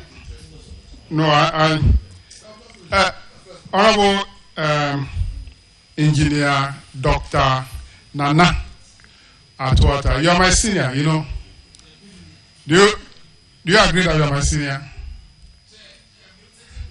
Yeah, you are my senior. No, I'm senior in age. Most likely, Chair, I don't know your age. Oh, I'm a young man. I know you were born in 24th December 1961. So you have my records. And you're on contract. Your contract ended last year, December. No. Have they renewed it for you? Yes. So I'm on contract till 27 December 2024. Okay. Can you furnish us with a copy of that letter? Honorable Chair, what letter? The contract letter. Honorable Chair, with respect, doesn't be an audit infraction on that too? It's a public interest question. It's a public interest question. Public interest question. Honorable Chair, even if I need to submit in the next 5 minutes, it will be ready for you. Yeah, so give me a copy. I will have it on my soft copy here. But my number is forwarded to me. I'll do that. Okay. All right. Let's go to paragraph 844. Honorable Yusuf. Chairman, thank you. Greater Accra Regional Coordinating Council. Double payment of housing and utility allowances to directors amounting to 218,816 Ghana cedis. Are we listening? Director, you paid allowances to directors under your outfits, and I want to mention their names so that Ghanaians will get to know that they are the ones who have taken allowances with respect to rent and utility, and at the same time also took money from their district assemblies for the same purpose. One, Mr. Mohammed Habib, Mr. Timothy T. Oman, Mr. Amponsa S. Ajay, Mr. Gilbert Kwaku Akaba, Mr. Bediako B. Asari, Mr. G.K. Depo, and then Mr. Kofi Boatin Achampo. They took 20% rent allowances and also took utility allowances. The total of which is giving us the 218,816 Ghana cedis. Now, the auditors are asking the Chief Director to recover the amounts that I've stated from these directors and to also pay same to the Auditor General's recovery accounts at the Bank of Ghana, failing which the amount should be recovered from the Chief Director. Have we recovered the money from them?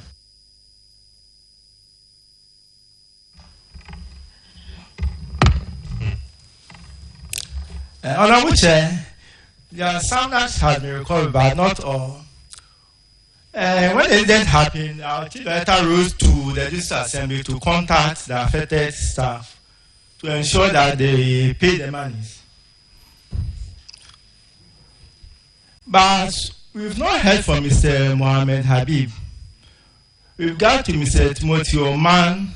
He has paid for the rent allowance, he has paid out of 2 months. But if it comes to the utility allowance, he said that Semi never paid any utility allowance for him. He was paying his own utility allowance, so he's disputing that. Mr. Aponsa Ajay, the third person, also has paid 5 months of the rent. But with regard to utility allowance also, he's also disputing that Semi never paid any utility allowance on his behalf, who was paying on his own. We contacted Mr. Gilbert Akaba, and he also said he is not aware even of the audit report. No one has contacted him, so he's not aware of the audit issue. But he acknowledged the fact that, yes, he stayed in a bungalow. But with regard to the utility allowance, no, he paid his own utility allowance whilst he was with Accra Metropolitan Assembly. Then the other three, Mr. Asaribedi Aku, Mr. G.K. Depo, and Mr. Kofi Boati Achampo, they are all retirement. We've not been able to, we've not received any information from them yet. Honorable Chair. So, this is very interesting. It seems to me when people are on retirement, whatever crime they've committed should be forgiven. And it is somebody's responsibility to look for them. And it is the Chief Director's responsibility to look for them. So it is not an excuse for you to tell us that we've not been able to trace them. We'll come to that. Now, auditors, how do we reconcile their position? That, for instance, the utility allowances, they didn't receive any utility allowances whilst at post. Honorable Chair, we don't have any information to what they said. As to any recovery, they pay their own. We don't have any information to that effect. Thank you. So in total, how much have you recovered?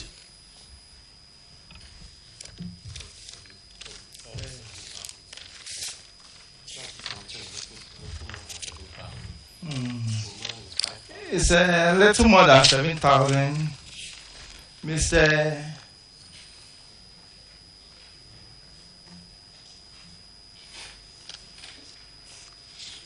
Let me check. How many did they pay?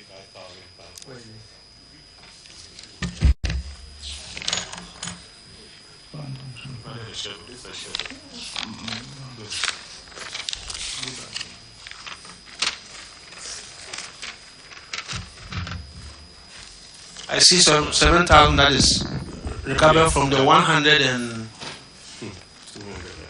no, from the 114, because the utility allowances seems nobody has paid because they are disputing that whilst at post the assembly didn't pay anything. Is that not the case?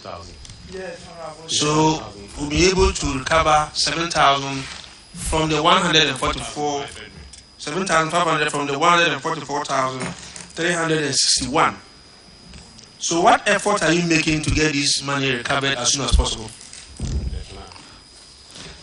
Honorable Chair, with regard to Mr. Aponsa, he has come out with a payment plan. to pay the rent allowance out of for the accommodation. And Mr. Timothy Oman also has done same. But they are concerned that we are not aware of this issue. Director. So they cannot say they are not aware. The rent for the utility. Then yes. Let's talk about the rent first. Okay. The rent, they can't say that they were not aware. For the first place, the assembly was paying you rent, and you were also taking rent from central government. How do you now come to say that you were not aware? That in itself is criminal. Honorable Chair, say they never received any money from the assembly regarding the utility, but for the rent, saying that let's stick to rent. We are talking about the rent. Forget about the utility. Why are you using the thing to cover? I'm saying that the rent, they can't say that they were not aware. You take from central government and go and take from assembly. And I'm saying that in itself is criminal. And we are not pursuing them with that criminality, and we are only asking them to pay, I think it's fair, and that they should quickly do that. So give us timelines as to when you think you'll be able to recover this money.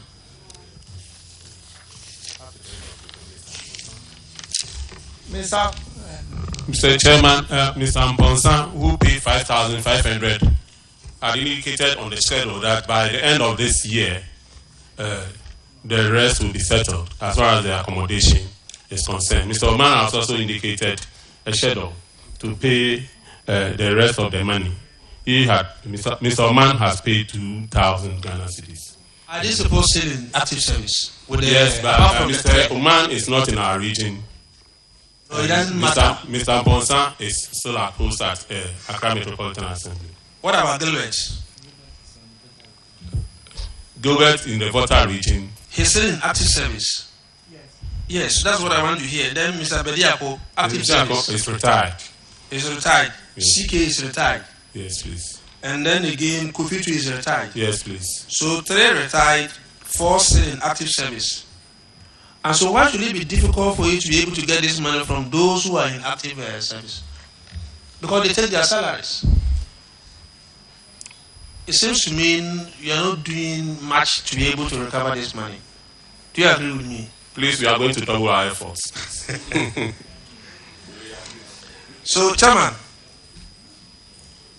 the story is that they are all disputing the utility allowances because they said the assemblies didn't pay them any utility allowances. But with the rent, 4 of them are still posed to are making effort to pay, 3 are on retirement. And they haven't heard from Mr. Mohammed. But all the 4, are in active service except Bediako, GK, and Kofi, who are on retirement. I want to defer to you. Auditors, can you confirm that this 7,000 has been received? Honorable Chair, we cannot confirm. Thank you. So even the 7,000, they can't confirm. What evidence do you have to prove that the 7,000 has been paid to the appropriate accounts? Mr. Chairman, yes, we have the Bank of Ghana pay slips here to prove that. So I think you have to give it to the auditors to reconcile. Okay. But I want to listen to Chairman's decision on this, especially when it comes to utility allowances. But auditors should be able to assist her. They are disputing the utility allowance. Is that the case? Have you done any reconciliation in that regard? Honorable Chair, it's just coming to us as a news because we've been with them since the audit processes up to now. Nothing of that nature has been raised. They are just telling us from here. So, in fact, we can't speak to it. Unless we do a reconciliation, then we'll be able to know the state of. So, the beneficiaries are disputing the receipt of the money. Is that the case? Honorable Chair, yes, please. But per your record in the office, have you made any payment of allowance to them, utility allowance to them? Honorable Chair, these officers work in the Metropolitan Municipal Assemblies, but we are the Regional Coordinating Council. Yeah, but I'm not saying that you should get the information. When you got this report, did you relate with the various Metropolitan Assembly involved to get the information from them. Per their record, have they paid any utility allowance to these people? Mr. Chairman, we did consult the various assemblies, but they have not given any indication to the effect that they have paid some utility bills to them or not. No. What did they say? Have they confirmed or they rejected that this is not the case? Please, the individuals are saying that they have not received any utility, but assemblies have not confirmed as such. What is assembly saying? Assemblies must have record because the auditors cannot cook these figures.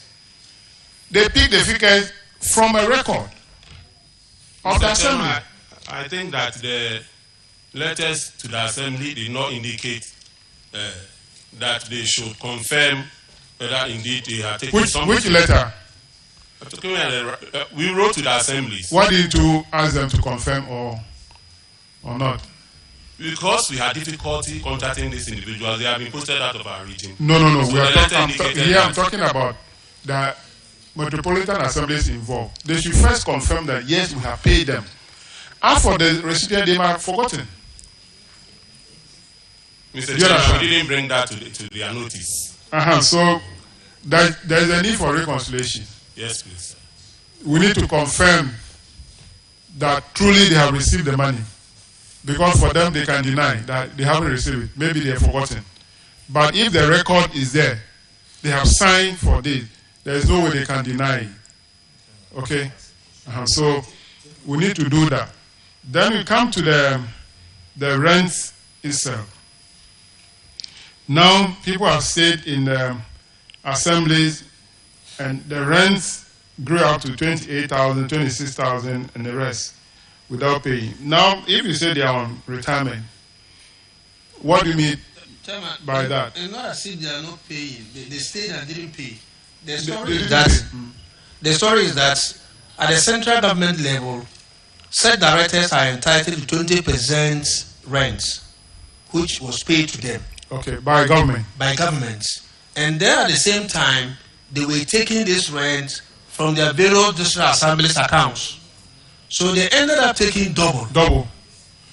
So that's the story. And so the auditors are saying that is criminal. It's criminal. So the auditors are saying that pay back the 20% that you have taken, as well as the utilities that you have taken. Now they are saying that utilities they have taken from both sides. From rent they have taken from both sides, but utility they took from only one side. So that's the story. Honorable Chair, this story, with respect, is not factual. This story is like this. They are giving allowance by way of rent. But they were living in the MMDA bungalow or flat without paying. So it's not that they were getting any other money from the assembly, but they were not paying. Although they have been paid some allowance, on their pay slips. This story is not different. The point is that you are entitled to rent allowance, and it should be one. Now your district assembly has given you accommodation. Is that not the case? So you are earning your rent, and then you are also taking 20% from central government. It means that you are benefiting twice, and that's the story. So why should you take from the district assembly and also take from the central government 20%? That's the point. Actual fact, Honorable Chair, as a director and above, you are entitled to free accommodation. This 20% will come when you are not giving accommodation. But when you are giving accommodation, you are not entitled to the 20% allowance. If that is being paid, then you should use that to pay for your rent. Well, the issue here is that they receive double. One physical cash, one by way of free accommodation. So it's double. They should have received only one. either they stay in the bungalow free without receiving the 20%, or they receive the 20% and pay for the bungalow that they stay in. So we have to retrieve the money. That is the case. Right, so those people who are on retirement, for the fact that they are in retirement doesn't mean that they cannot pay. They have to pay.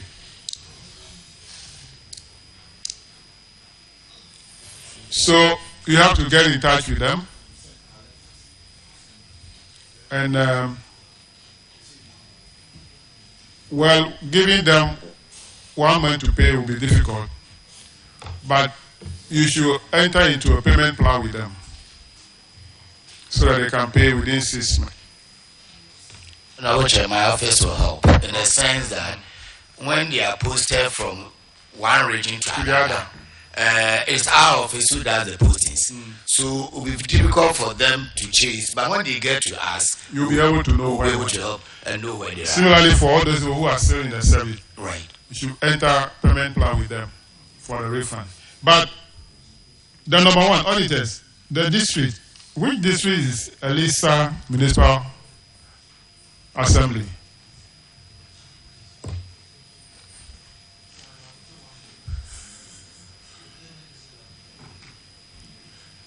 That must be an error. So we should know that district municipal assembly. All right.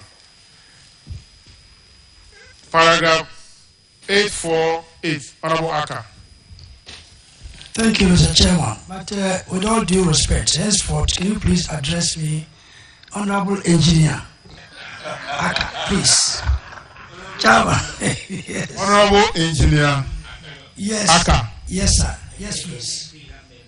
As a senior engineer, it's not any engineer who can use that title unless you're a member of Ghana Institute of Engineering and of good standing. Do you know my... Yes, but do you know my standing? No. I've just made a point. Honorable, go to the question. Yes, okay. Thank you very much.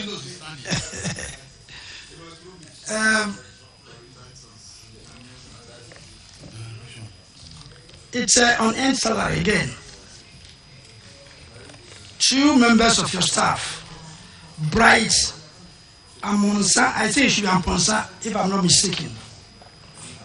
Bright Amponsa Jan and Joyce Achia Boating, and 39,608, which was wrongly paid to them, and you have been asked to retrieve this amount with interest at the prevailing Bank of Ghana rate for the persons, failure which the director and the validators should pay. In the first place, have you paid the money back to government chest?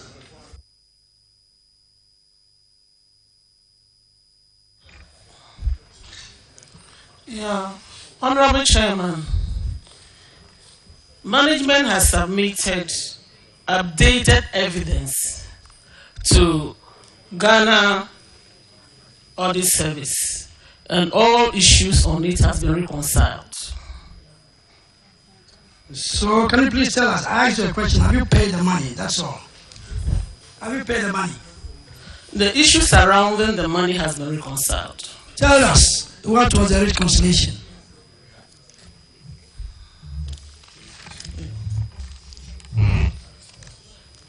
Honorable Chair, thank you.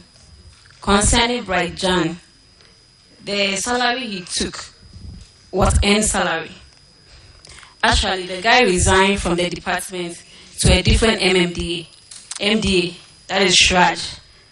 According to the issue, from the beginning, we decided that the salary he took was end salary. So when he was working with Shraj for about 28 months, he wasn't paid 16 months salary. From the beginning, he received 8 months salary on our management unit. That is 14,000.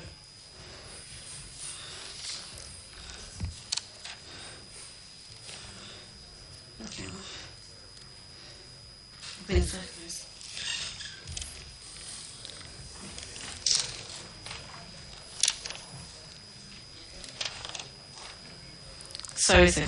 That was 14,029 Ghana cedis, 0.33 pesos on the department management unit. So that was from November 2020 to June 2021. So from July 2021, he didn't receive any payments. By looking at the case, he brought his pay slip and realized that from August 2021 to November 2022, he didn't receive 60 months salary on Shraj Management Unit. So on December 2022, that was when he received his first payment from Shraj. So according to Shraj, they brought his pay slip for us to verify. On March 2023, that was when he received a lump sum of 28,000, thinking that he was going to be paid the 8-month salary that was paid to the department management unit, added to the 20-month salary so that he can get the 8-month payment to the department. But further investigation was done that he worked for 28 months and received 8 months on Shraj, and they continued the 20 months on Shraj management unit. So I took all the evidences to the auditors, and they went through, took it to controller, and realized that the salary he took was in salary. Thank you. Can you introduce yourself? Sorry, I'm Abigail Boatin, Department of Community Development. Abigail Boatin? Yes, sir. Okay. And then you gave the narration for Bright and Ponsa. What about Joyce? Achia Boatin. Thank you, Chair. For Joyce, we've been able, she took an earned salary of 34,000, which she was able to refund 4,000. On continuation calling her, her numbers were not going through. But later we realized that her number has switched from the Ghana number to a different number, that was a UK number. So I got in contact with her, asking her that the money still stands and she needs to refund the money. She made so many promises that she was going to pay the money, but as at now, we haven't heard anything from her. According to her information given to us, she has not gotten any job yet as she was there. But I told her that I cannot take that information because I'm not there with her. So we further realized that she was not taking whatever we are saying, because any letter that we write, I copied her, and she knows that we are taking the issue very serious. On further investigation, we realized that she was not taking the issue serious, so we wrote to Yoko to help us to find how best we can retrieve that money or relocate her with a new contact that she has now. All right, I think this narration is different from what the other lady. Who is the other lady? Sorry, sir, she's my director. She made us believe that everything has been reconciled and everything has been cleared. Yeah, that was the Bright John. No, I didn't ask Bright John. Okay. I asked the question. Okay. For both. Sorry, sir. But who is she, please? Please, I'm Rachel Kelly. I'm the acting director of the Department of Community Development. Okay, director. Please, auditors, I think they gave a very long story. Sometimes I was following, sometimes not. I believe you heard everything. Can you please confirm the story? Honorable Chair, on the issue of Bright John, whatever they are saying here, we are not aware. That of Joyce Achia Boatin, the balance is still outstanding. Thank you. Oh, madam. Spoke very nicely, but I think. All right, I'll leave this to Chairman. I don't want to believe it. Okay. The Bright and Ponsa John, all the document you have concerning him that prove that he actually earned the salary, submit them to the auditors. Thank you, Chair. I'll do that right away. Reconciliation. Thank you, Honorable Chair. Yeah. Now, with Joyce, when did you write to Yoko?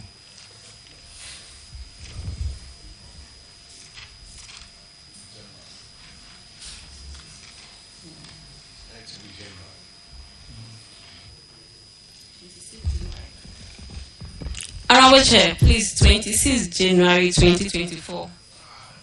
Oh. That was last week, Thursday. Yes. So you didn't get a response yet? Or you got a reply? We are still waiting for a response from Iyoko. So when we invite you, then you rush and write to... No, Honorable Chair, sorry. The way she was speaking to us, she had a commitment she was going to pay the money because from the beginning, the 4,000 that came, she paid into the Auditor General Recovery account and sent us the pay slip. So with this, we were not even getting in touch with her. It's okay. You do a follow-up tomorrow to Yoko. Okay, sir. And then Yoko should assist. Once the person is outside the country, they will do the investigation and they'll get here. All right, the next one, paragraph 850, Honorable Chinia. Thank you, Honorable Chairman. The infraction here is non-payment of rent. 3 of your staff, Charles Bedu, Samuel Blebu, and Bernard Mahmoud, occupied government bungalows, and as the law requires, they were supposed to be paying 10% of their salary as rent. For 12 months, an amount of 12,052 cedis, 8 pesos was accumulated that was not paid by these 3 staff. So far, they have refunded 2,230 cedis, leaving an amount of 9,822.08. The auditors recommended that the Chief Director should recover this amount. Has it been recovered? Honorable Chair, thank you for the question. The remaining balance of 9,822, we've been able to refund 4,488 Ghana cedis to the Auditor General Recovery account, and we have payment of JCR, which was issued by the Ghana Audit Service as evidence of payment done. And for the remaining outstanding balance of the officers involved, we have payment scheduled, which is as follows, which is as follows, being given to us by the officers. So from January to May 2024, they will be done paying the remaining balance of 5,334 Ghana cedis. Okay, try and follow through the schedule so that they pay these monies. Auditors, can you confirm that an amount of 4,000 has been paid, leaving 5,000? Honorable Chair, we can confirm an amount of 4,338 paid, leaving a balance of 5,484. Thank you. Honorable Chairman, there has been recovery and there are steps to collect the remaining amount. Thank you.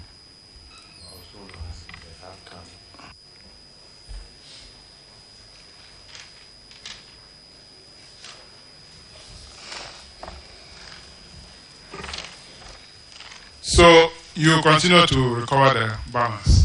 Thank you.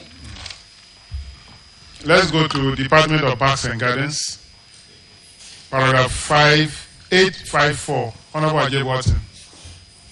Thank you, Chairman. Department of Parks and Gardens. One Vivian Ufuriwa Ajiman was, she vacated post, but she earned, she took 42,398.76 as unearned salaries. When efforts were made for the recovery of the monies, she paid 4,000. Between that time and this time, does any additional payments be made? I'm Dan Adams, Acting Director, Parks and Gardens. Mr. Chair, that's truism. When I took over office, this is what I came to know. The lady was at TMA, and she vacated posts. But besides, the director over there, the district director was giving us green lights that she was coming to work. So not knowing, she has already left for UK. And this thing happened. So what happened was that when I took over just last year, I tried as much as possible to recover the money. And we had only 4,000. But I've written to Yoko as usual, and I've also written to SNIT, because she was working already before leaving. So we wanted SNIT to help us to retrieve the money. I mean, any amount that is having in terms of her contribution. And at the same time, we have contacted the family and their relatives, and they are not giving us any feedback. So that is where we are now. So you are hoping that Yoko will be able to collect the money for you? Yes, because the lady has been working for a while before leaving for UK.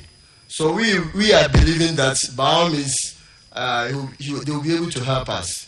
And I'm thinking about SNIT because she's been working for a long time.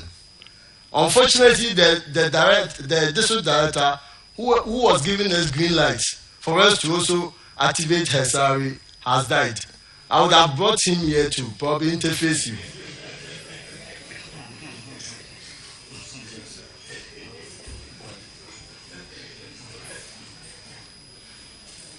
So you couldn't bring the director? Because he's dead. But in any case, as the acting director, Department of Parks and Gardens, the audit reports requires of you to recover these monies. Otherwise, you together with your validating officers will be expected to pay the amount. Yes, we are working hard to retrieve it. But auditors, how about the 4,000? Can you confirm those the 4,000? One which that 4,000 is already in the report, so we have already captured it. So subsequently, they haven't been able to recover any amount. Yes, one which. All right. So, Chairman, that's where we are. Yeah. So far, it's this unearned salary is becoming a lot.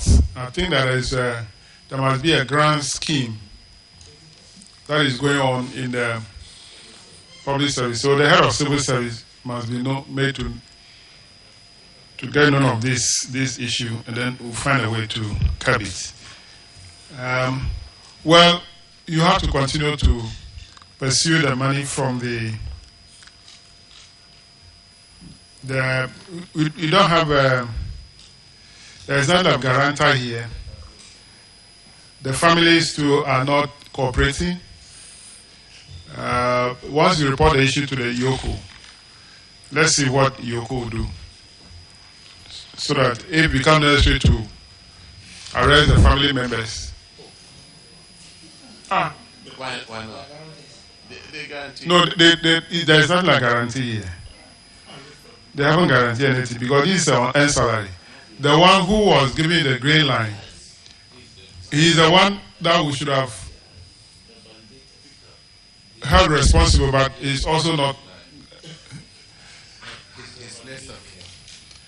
All right, let's move on to the next one. So, liaise with Yoko on this matter.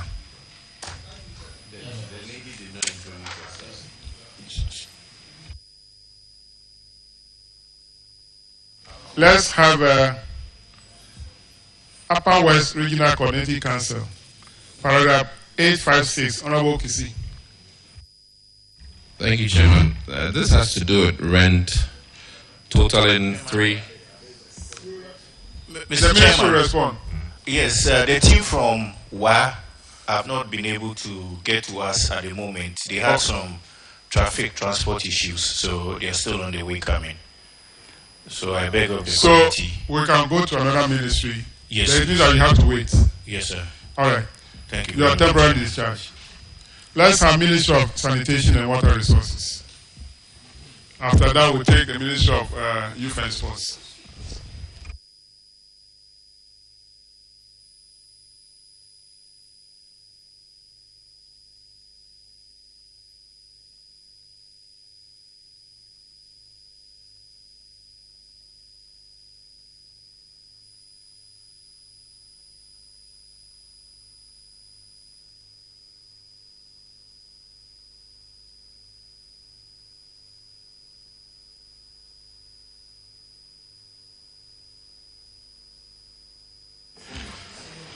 All right, Minister of Sanitation and Water Resources.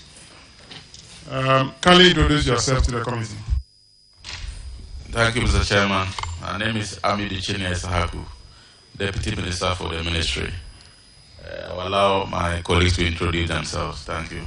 Thank you, Mr. Chairman. Good afternoon.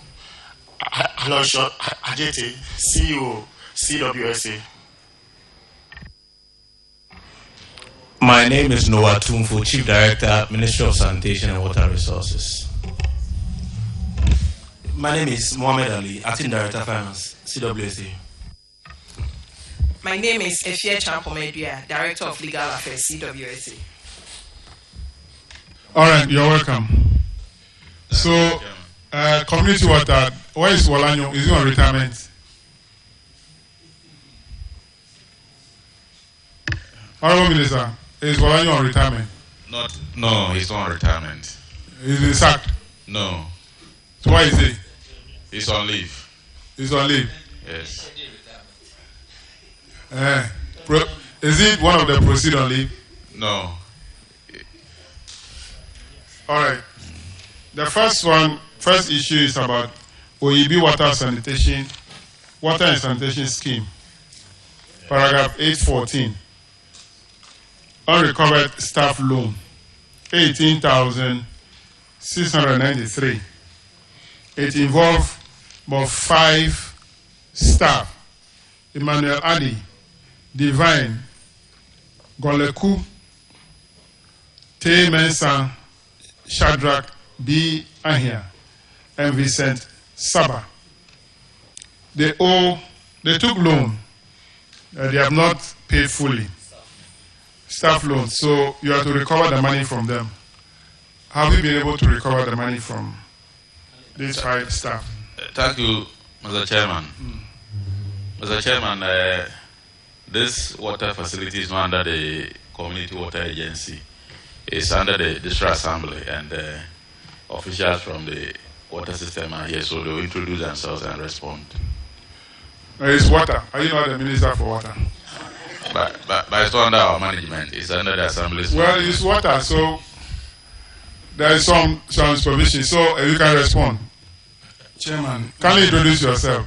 I'm Samuel Joe Apiadankwa. That is not all. The chairman for the OEB area water. Speak to the mic so that we can hear you. The chairman for OEB area water. Okay, all right. You can respond to the question now. Have you been able to recover the money from the 5 staff?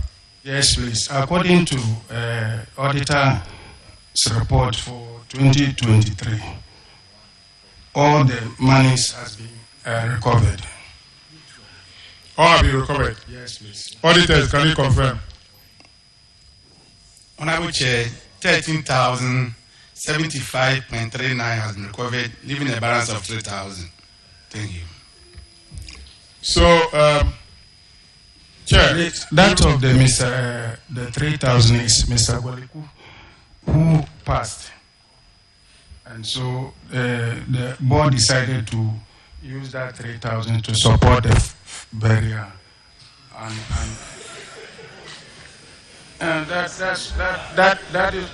that was the decision that was taken by the board. That since he was one of the pioneers, and a hardworking staff, and he supported and sacrificed a lot. So if he retired and just got sick, and therefore he was admitted at the hospital and couldn't return, then we should do that good by supporting. But let me understand. Did you inform the family that the contribution of the Water and Sanitation Board is that we will not demand the 3,000 from him? How did you do it? Series of meetings were organized, and these things were discussed before the decision was finally taken. No, I mean, did you inform the family of the disease? Yes, he is owing 3,000, but as our contribution of Water Board to the family or to the funeral is that we will not demand.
schemes that are under community water. In fact, give us a copy also. We'll do exactly that, Honorable Chairman. Then you don't have anything to respond to again. Yes. You are eager to leave. Honorable Roxon. Chairman, thank you. My colleague is eager to leave, not yet. Chairman, I think that the community water as an agency should also take steps to bring some community water systems that are really not under the direct control of the assemblies, under their control, for purposes of monitoring their services and the quality of water they give.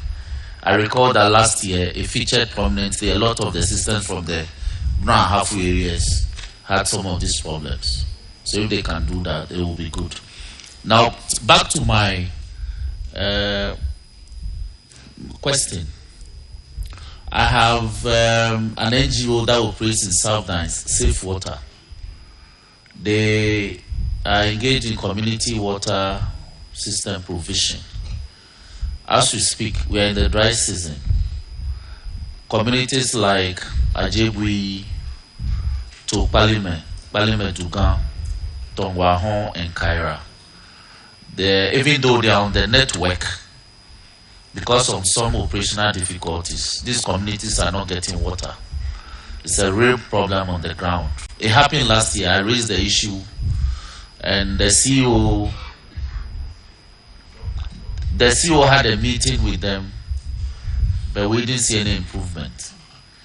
As we speak, they are engaged in a project to extend water from Kaira Golovime to Kaira Enahon. Beto and yes, it's my constituency. No. They are not in Gabon. They are in the Republic of Ghana. So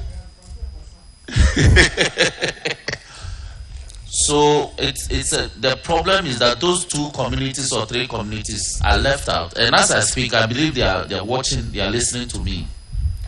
What can the agency do to enhance the interventions provided by some of these NGOs? Because Ghana Water is here to reach my area, and this is the only NGO making intervention, but they have real operational difficulties. So how can the agency help to augment what they provide for our people? Thank you, Honorable Chairman. With regards to the first issue that you raised, the 1 and 2 water systems that community water is managing now were previously under the assemblies, but gradually they'll be able to take over the 1 and 2, and they will continue to do so as and when they get resources. So the agency has a plan to actually take over all the water systems so that they can provide professional guidance for the management of those systems. With regard to the second issue that you raised, I will suggest that you see the CEO after this so that you can discuss it and he'll see. All right. Thank you, Mr. Chairman. All right, so that'll be all for you. Thank you, Mr. Chairman. Let's have Ministry of Youth and Sports. And then Ministry of Gender. Is gender here? Gender.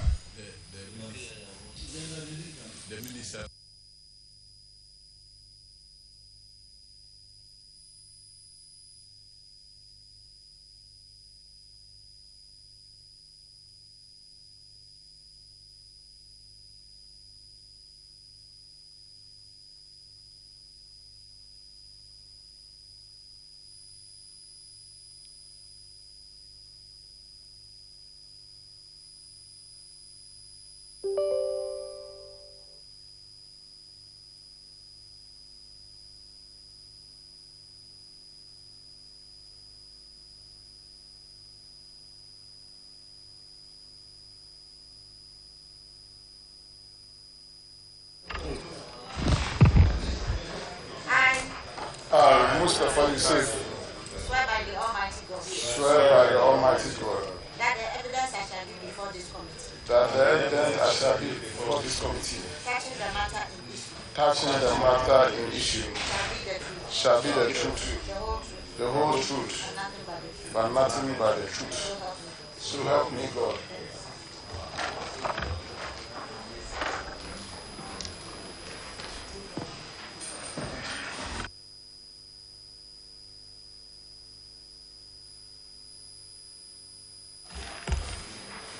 Honorable Minister, may you introduce yourself and then the other people who came with you. Thank you so much, Chairman. Chairman, my name is Mustafa Yusuf, the Minister for Youth and Sports, and I'm here with my Chief Director, and I would like the Director General for National Sports Authority and some officials from the National Sports Authority. But with your permission, I would like the Chief Director and the rest to introduce themselves. Thank you. Good afternoon, Honorable Chairman. My name is William Kate. I'm the Chief Director of the Ministry of Youth and Sports. Thank you. Good afternoon, Chairman. My name is Professor Peter Chimesi, Director General, National Sports Authority.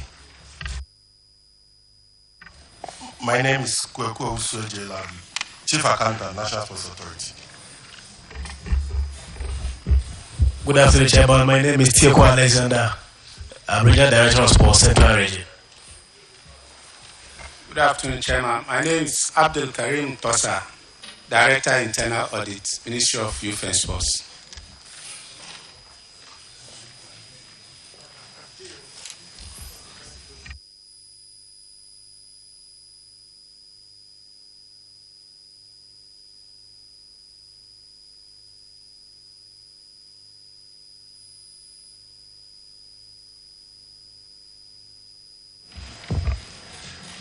National Sports Authority, Tamale Office, paragraph A61, Honorable Sophia. Thank you, Chairman. A61, uncovered advances. Unrecovered advances. The head of the authority granted salary advances to 2 staffs, totaling 7,500, without any recovery plan. And then out of that, 3,200 has been recovered, leaving an amount of 4,300 outstanding, as detailed. Have you recovered the rest of the money? Thank you so much, Chairman. Chairman, with your permission, I would like either my Chief Director or the Director General for the National Sports Authority to respond.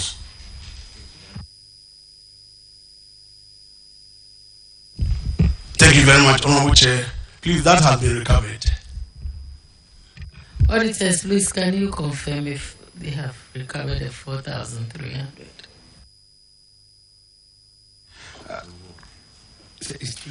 Honorable Chair, an amount of 3,600 has been recovered.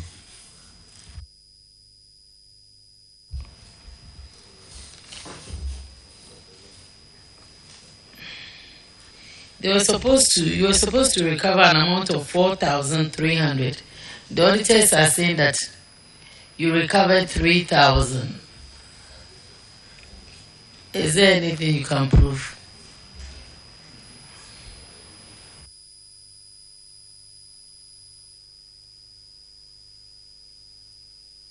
Auditors, please. We have confirmed 3,600 recovered, leaving a balance of 700.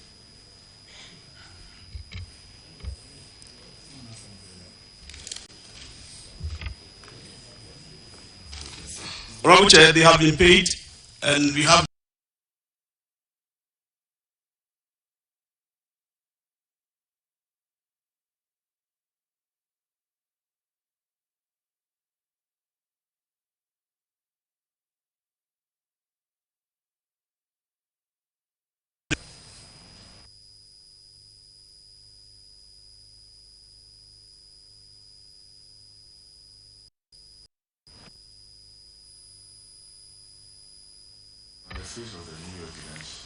Honorable Chair, on the face of the new evidence provided, 500 has been paid. So the total is recovered now on the 3rd of October 2023. Auditor, you just mentioned that they were left with 7,000, and you said 500 has been paid. We said 700. And you said they paid 500 too. No, there are a lot of documents that they've just given. So some is 500, another payment of 800, another payment of 3,000. All made is different. So maybe we need to do some reconciliation to get back to you.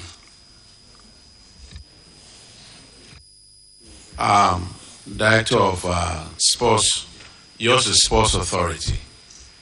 Now, it's here that you come and sit and then you want to trade papers.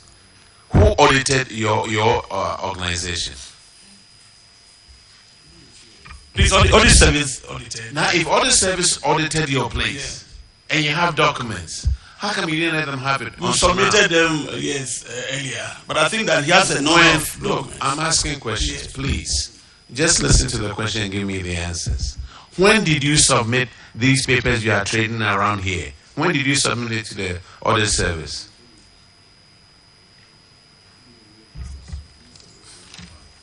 Please, a few of them, together with them, last week, they were made available. So it was last week before our coming here, yes. So it was just last week? The documents. The documents? Right. And you were audited almost 2 years ago, right? What were you busy doing in your office that you couldn't, 1 year ago? What were you busy doing that you couldn't give these documents to the auditors? And you waited till just last week when you knew you were coming to see us. Oh, do you think we are here just playing games? Auditors come and audit you and you just sit somewhere and you don't mind them. And you come and sit in front of us and trade papers. If you look at the report, the recommendation was that these amounts, outstanding amounts, were to be paid, which were paid over some months ago. But then, of course, for us to be able to compile all documents and make them available, and it took you. God could have provided them once they paid individually. But if you look at the documents that he was mentioning, they are in parts. Some are 500 Ghana, some 600 Ghana, and so on and so forth. So we recovered everything. And we made a package of the full repayment. Sir, yes, sir. If you pay attention to questions, it will help you a lot. And it took you just last week to get it all put together. I think we have a problem at the Sports Authority. We have a serious problem. You were here last year, weren't you? And you are here again.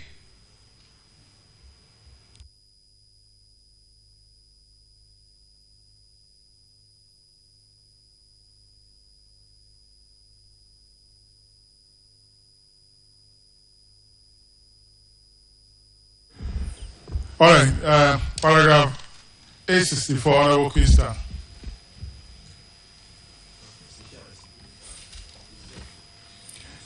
Non-transfer of IGF into a designated account, 169,791. The auditors have noted that internally generated fund totally 169,791.25 was not lodged in the designated consolidated fund transit bank account of the authority. Auditors have recommended that the Chief Director should ensure that the unauthorized funds used by management of the authority is refunded and paid into the Auditor General Recovery Account. Have you done that?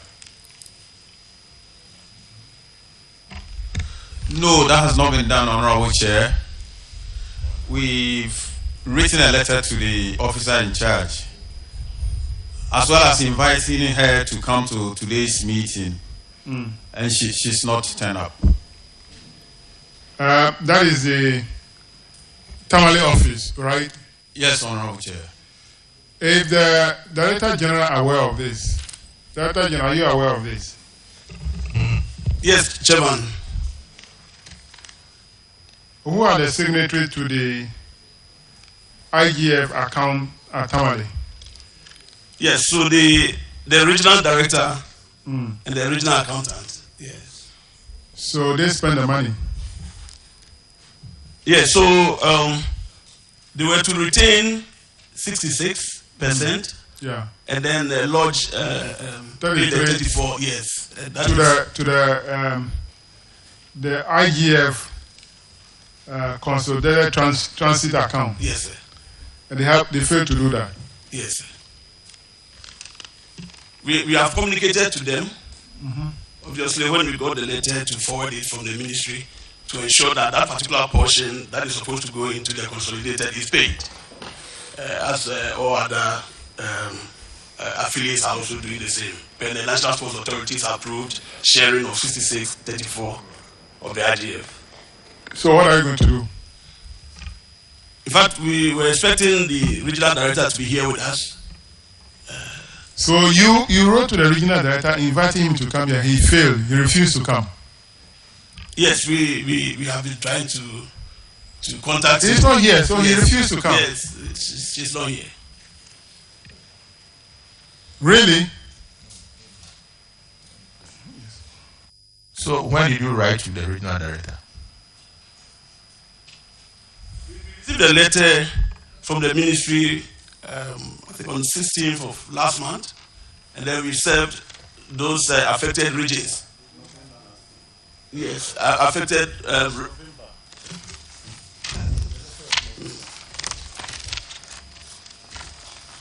No, it's about the invitation to this meeting. I mean the invitation to this meeting. Yes, the invitation to this meeting from the Ministry of 16th January, and then we served those affected regions. There were two regions, Cape Coast, that's the central region, and then Tamale, the northern region. I think the Cape Coast, the regional director is here with us. Tamale is who is missing. But you said you have written to them. So I'm asking, when did you write to these institutions?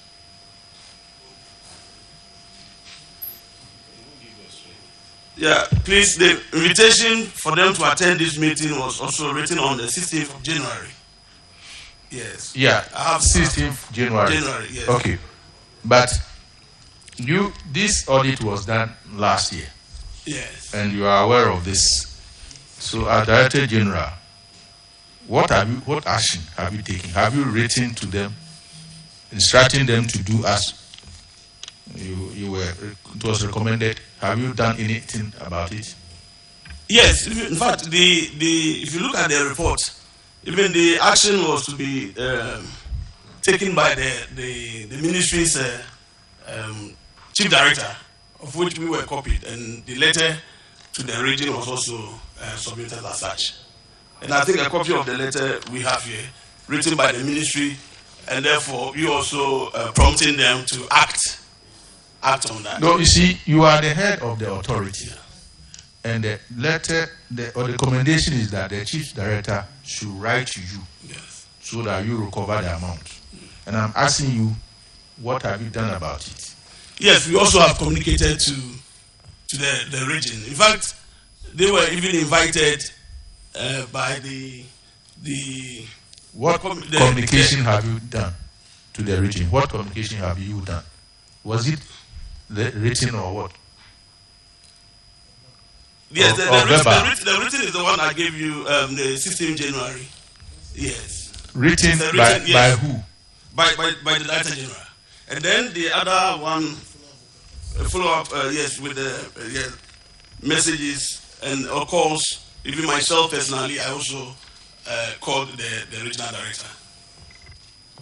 Who is the chief accountant of the authority? I'm here, sir. You are the chief accountant? Yes, Mr. Chairman. Can you explain to this committee why the regional directorates do not pay the money into the holding account? Can you explain to this committee and be factual? Yes, Mr. Chairman. Communication has gone to all our regional officers that we retain 66% of our IGF and we must lodge all into the holding account, and our portion is transferred onto us. I do not know why this occurred, that this was not paid into the holding account. As the chief accountant of the authority, do you do monitoring and supervise your subordinates in the regions? Yes, Mr. Chairman. So have you visited the Tamale office? Not officially now, Mr. Chairman. No, whatever I'm asking about is official. So if you go there not official, that's not, it's not part of what I'm asking you. Why didn't you visit the Tamale office? Mr. Chairman, I have a plan to visit all the offices. I haven't gotten to Tamale yet. You haven't gotten to Tamale yet? Yes, Mr. Chairman. The office that is being recalcitrant, that one rather you haven't gone there. The Tamale office that is paying the money that's supposed to go to the consolidated fund into their internally generated fund account, that should rather attract you more to go there. You have visited others without Tamale office. Mr. Chairman, I've taken note. I'll visit the office immediately. Chief Accountant, do you know what they spend the money on? My information is it was spent on goods and services. Goods and services? Yes, Mr. Chairman.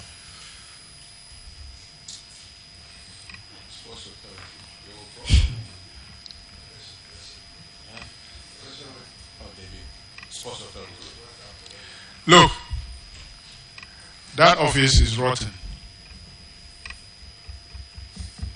I mean, the authority is rotten.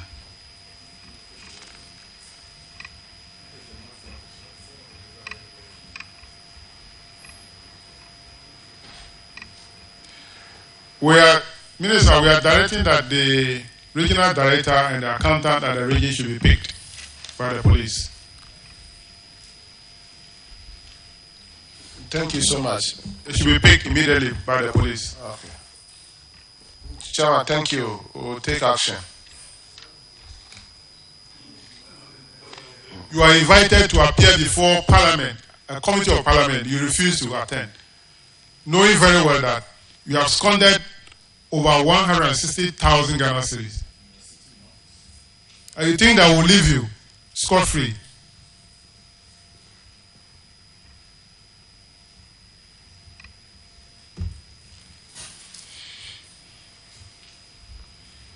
Minister, can you do that? And then let's get feedback.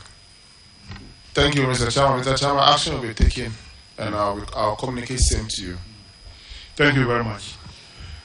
Paragraph 867. Honorable Isaac should take that one. Thank you, Chairman. Chairman, paragraph 867 is about unauthorized declaration of bad debts. Yes. Chairman, the review of the auditors showed that without approval from the Minister of Finance, they wrote off debts of 2 organizations, and the amount involved is 21,150. The recommendation is that the Chief Director should ensure that the regional head reinstates the debts and then pursue the recovery and pay the amount into the Auditor General's recovery account. What is have you done that? Have you reinstated the amount, recovered same, and paid into the Auditor General's recoveries accounts? Yes, Honorable Chair, that has been done. Auditors, any confirmation? Honorable Chair, we don't have any documentation to that effect.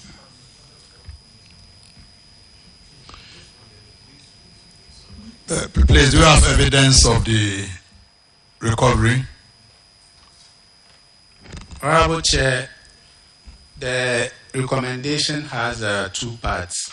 The first is to reinstate the amount that was written off, and the second is to recover. So immediately what the ministry has done is to direct the director to reinstate the money, which has been done, and then the follow-up is on the recovery, which has not been recovered now. But I think the recovery is the most important. In fact, the recommendations are in three parts. You have to reinstate, recover, and pay. As for the reinstatements, it's very easy. It's on paper. It's the recovery which is important. And this report is 2022 report. So are you suggesting that 2 years down the line, you've been able to just reinstate and have done nothing about the recovery? Mr. Chairman, demand notice have been issued to the two clients in question, and they are following up with the debt. But on what basis? What was the basis for the debts being written off? Mr. Chairman, this would have been best be answered by the regional director. Unfortunately, she's not here. Anyway, auditors, do you have evidence that the debt has been reinstated? Honorable Chair, we are yet to be giving those details information. Chief Accountant, I'm not impressed at all. National Sports Authority, there's a lot of rot over there. Rot. Vodafone, Ghana, they owed you 18,900. And the CCMI, Pastor Aziz, they owed you 2,250. And you sat down for this regional head to write it off without permission. Did you get a copy of this audit report? Did you get a copy of this audit report? Mr. Chairman, yes. Did you read the report? Yes, Mr. Chairman. And did you understand the recommendations that were supposed to be taken? Mr. Chairman, at that point, we requested them to reinstate. That wasn't my question. Did you understand the recommendations? Yes, Mr. Chairman. And what have you done about these recommendations? Mr. Chairman, we asked the regional director to comply with the recommendation, that is reinstate the debt as they are and make efforts to recover the money. And this was done. Letters have been issued for the demand of the debts, Mr. Chairman. And you think just by issuing a letter, they will pay? A follow-up is being done by them. Hey, Sports Authority. Me can't blast us.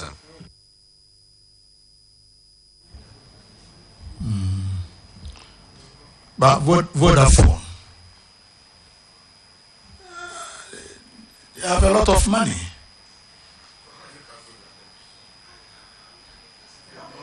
Vodafone.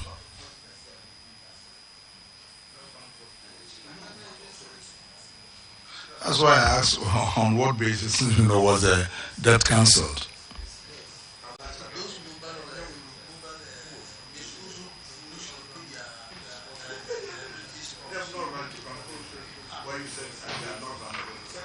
And then they have cancelled it.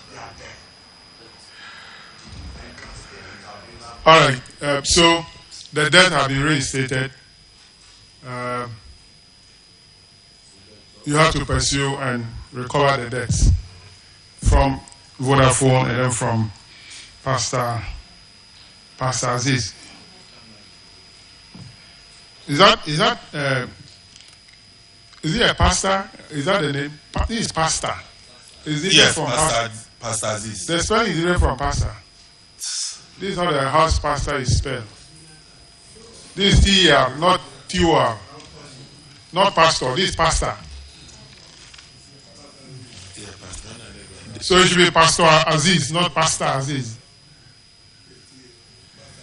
All right, so I think 1 month will be sufficient up to the end of this month or first week of March. Honorable Minister, we'll move to the next one. Paragraph 870.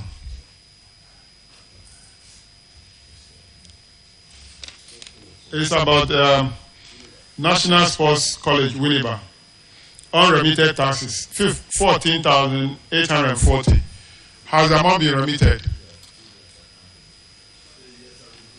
Mr. Chairman, the National Sports College is okay. Okay. Let them join. So introduce yourself and respond. Introduce yourself.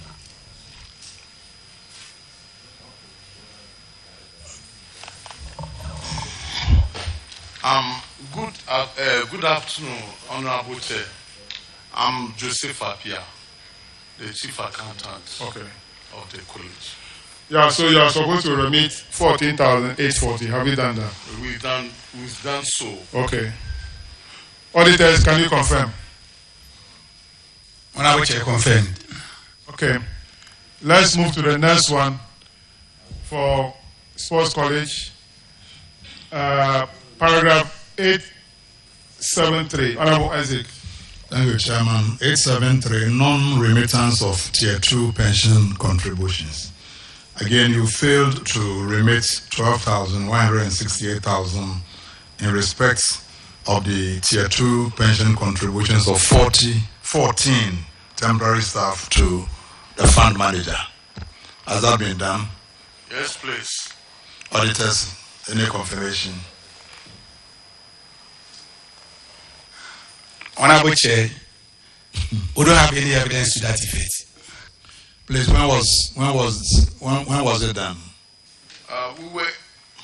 We were able to complete computation with the fund managers last week. That was Friday. We had been trying for the past 2 years to register, enroll the staff, but we had difficulties. But just last Friday, we paid the money. I sent a copy to the district auditor. He promised what's happening to him, but I have the evidence here. Can you make it available to the auditors now? Yeah, please. Okay. So, Chairman. So you wait. When you discharge it, then you give it to them. Okay. All right, Chairman. All right, so that'll be all for you. You are discharged. Okay, thank you. Kindly make a copy of that to the auditors. Then let's have National Sports Authority, Cape Coast. The first one is paragraph 876. Unrecovered advances involve 5 staff: George Osafo Ajay, George Uredu, Joel Ni Ogle Ankra, Ando Kwesi Kumsin, and Alexander Tieku.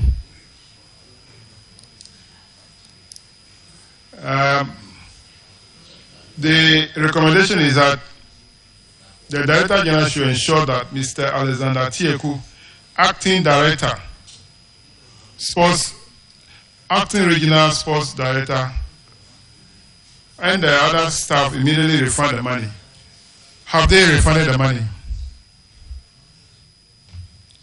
Yes, Mr. Chairman. Recovery has been made. Auditors, can you confirm for me? Honorable Chair, we can confirm an amount of 4,760, leaving a balance of 2,700.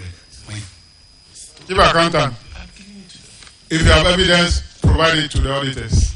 Yes, Mr. Chairman. For reconciliation. I have them here. So, is Mr. Tieku Alexander still at post in Cape Coast? Yes, Mr. Chairman. Is he here? Yes, Mr. Chairman. Why is Mr. Tebu? Yes, Mr. Chairman. Okay.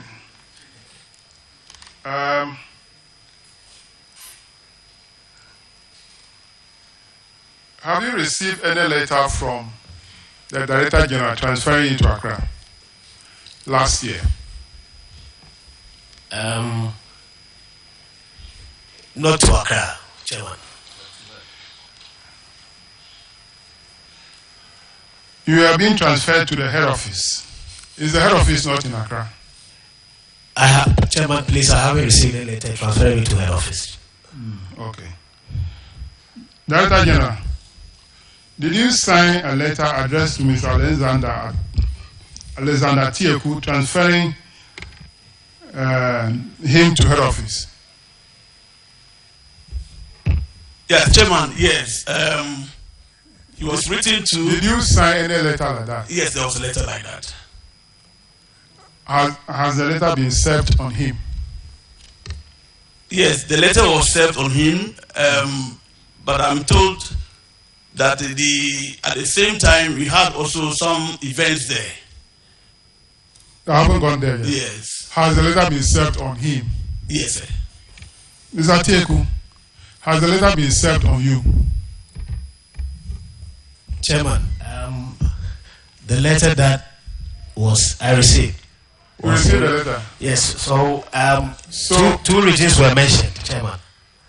One is 16 region, one is Greater Accra. And why did you tell this committee that you have not been served with any letter transferring you?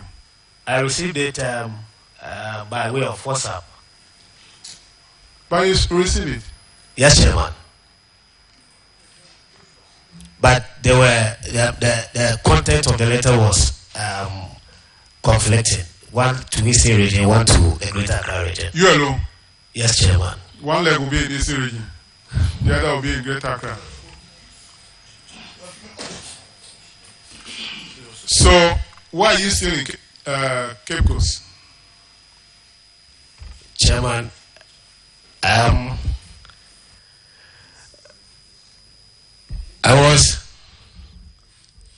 Chairman, I had discussions with, I had further report from my Director General to be in Cape Coast and to continue with the good work that I was doing. Yeah, nobody said you are doing a bad thing. Don't do that. Don't provoke me. Yes, sorry, Chairman. Thank you, sir. If I say you are Director General put you there to perpetuate the wrong thing, what will you say? If you say good thing, I will say wrong thing. So don't go there. Thank you, Honorable Minister, are you aware of any transfer? Chairman, yes, I'm aware. So you are also aware that the officer refused to honor the transfer? Chairman, yes, I'm aware. The transfer was necessitated because of certain event that took place before the Blaster World Cup qualification. There was an Independence Day celebration. And that Independence Day celebration, because the officers who were to prepare the place and the students who were coming to march on the pitch will be affected. I got an expert of pitch maintenance officer. Then I made a recommendation to the Director General that the Director General should ensure that once that independence celebration is done, we get more hands to the original people who are already maintaining the pitch so that we can put the pitch in shape for the match to be able to take place.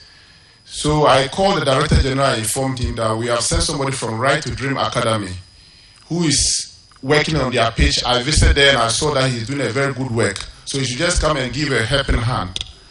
When I directed him, the young man came to Cape Coast and went to the regional director.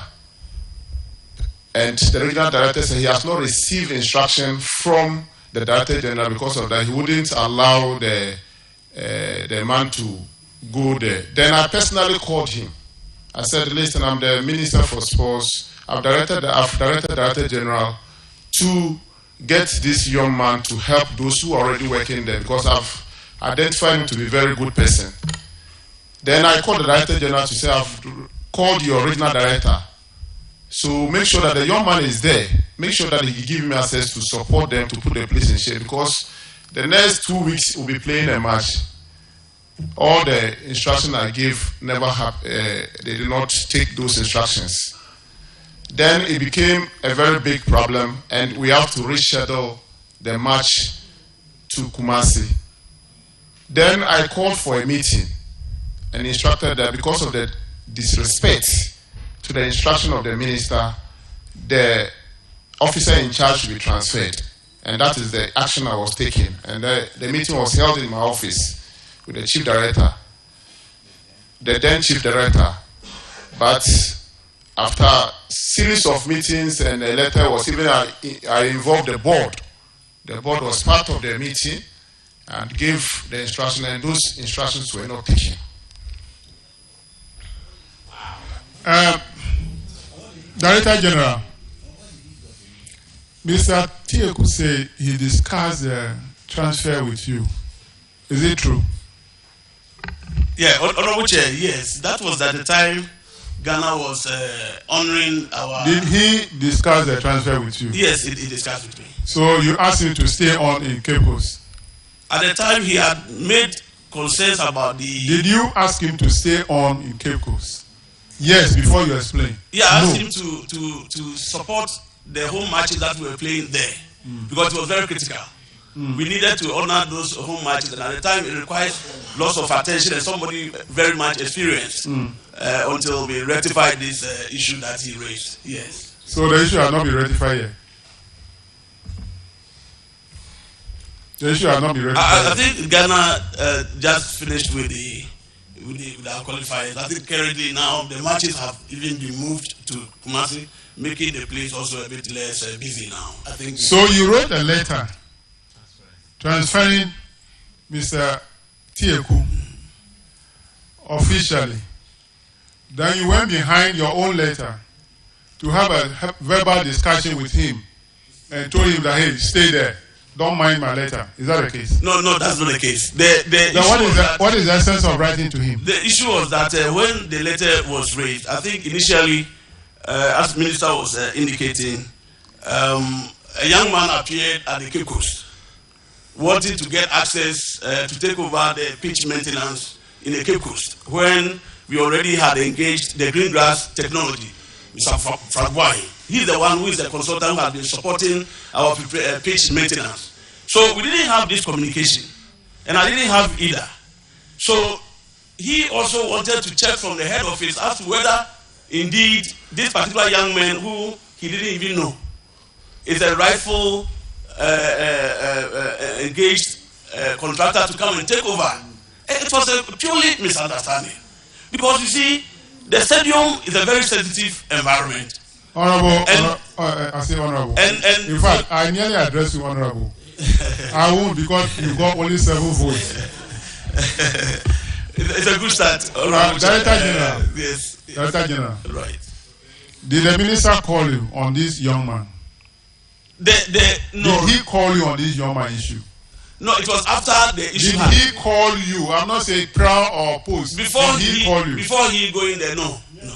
But did he call you on this young man there? No, he invited us to his office after this particular thing incident. So he didn't call you? On the phone, no. Okay, so in the office, you discussed the young man? Yes. You agree with him that the young man should go and help? No, the issue that we went to his office to discuss was that the Cape Coast Regional Director had disrespected him because he had made Chief Director to send somebody there. And the young man didn't get access. So he needed to get explanation from us as to how this misunderstanding went about. In fact, even after the discussion with the Honorable Minister, we gave him assurance. We perfectly support your suggestion that you gave us, because after all, it's going to help the work of the National Football Authority. You were here except that we didn't know of any, I didn't know of any such private information. Yes. You were here last Seriously, year. I didn't know. You were here last year. Yes, I just. That time I'm talking. Why? Why do you behave like this? Is that how you behave? Is that how you are training your children? Sorry. Is that how you are training your children? When you are talking, your children are also talking. You allow them to talk. Why? You were here last year. We admonished you the way you are behaving. It's not good. You are not changing. You are not changing. You are not changing. I'm not sure you learn anything from all the appearances you are coming to appear in the committee. You are not actually respecting the minister at all. It's undermining. You are actually undermining the minister. You are undermining the minister. You are actually undermining the minister. It's not good. It's not good. No. It's a choice. It is not good. It's not good. Man, I will never ever disrespect you him. He's my senior and he's like my brother. He's my senior and he's my brother. And never had anything such thing happen. Honorable Roxy. Honorable Roxy. Chairman, thank you very much. Mr. Tieku, your transfer letter, do you have a copy here? Mr. Chairman, my phone is off, but I think I have it on my phone. You have it on your phone. Your phone is off. My phone is off as we speak. But do you recall the content of the letter? Well, because you just told the committee that the letter referenced 2 regions. Do you still stand by it? Yes, please. The letter was the heading was to the Eastern region, but the content was to Accra. You know the date of the letter?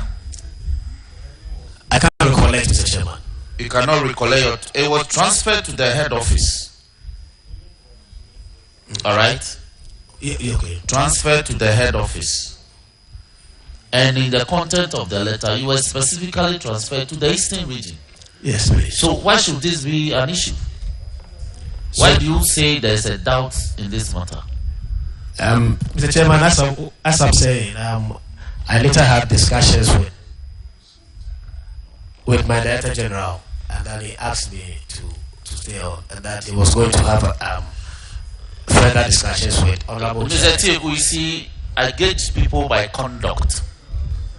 I gauge people by conduct. If tomorrow you become a minister and your subordinate does this, will you be happy? Thank you, Chair. In fact, even you, in this, as Central Regional Manager, somebody came on the authority of the minister. You thought that perhaps they didn't consult you properly, so you deny the person. You see how you exercise power. Mr. Chairman, please, prior to the coming of the gentleman, I didn't have any. No one called me. I didn't receive any information from my Director General, my management at Accra, or the ministry. And so when the gentleman came, I told him, please, kindly hold on. The project that you're going to undertake. You are prolonging this. So, technically speaking, you are not at your station. Presently, as we speak on the record, you are not at your station at Koforidua. You are not. It is, Mr. Chairman, it's as a result of the discussions that I had. You are not at post based on discussions. You are at post based on formal compliance of employment contract and no in the public service. And you have been officially transferred to Koforidua, Eastern Region. You are not there for over 1 year. You have refused to go and take post. You don't think that as a committee we should take parliamentary notice of this and proceed accordingly against you? Mr. Chairman, please, when I received the letter, you are not at post, Mr. Tieku. Mr. Chairman, I'm sorry, but let me apologize to you. But then this is as a result of the further discussion that Mr. Tieku, you have earned salary since January 2023 till date. your monthly salaries are coming. Who is validating you at Koforidua? Mr. Chairman, I'm still currently at Cape Coast. Mr. Teku, technically speaking, you are not supposed to be at Cape Coast. So who is validating your monthly salaries that you are receiving at Koforidua? Who is doing that? Mr. Chairman, I, as the regional director, you validate yourself because the transfer was not effected. The transfer has been effected. Your transfer has been effected. It's complete. Mr. Chairman, you didn't even go to report and return to cables. You didn't even go to report. Mr. Chairman, please, I was willing to go. I was willing to go. But Honorable members, the Director General took instruction from the Minister to transfer Mr. Teku. He wrote a letter to Mr. Teku transferring him.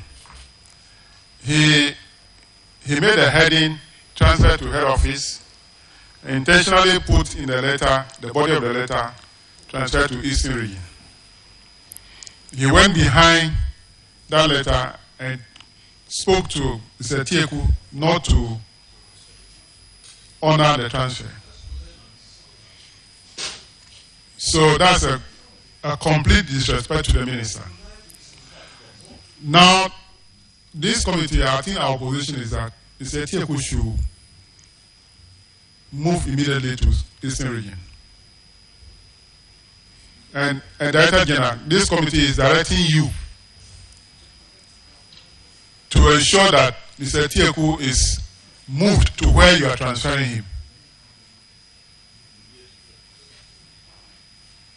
Do that immediately and report back to us. And again, this committee is also advising you. If you learn some lesson from this committee to help you. Let's move to the next one. Paragraph 879. Outstanding rent income, 648,464 Ghana cedis. The auditors noted that between July 2020 and June 2022, the authority did not collect rent income from 7 institutions that use their facility. And then those institutions are captured in a report.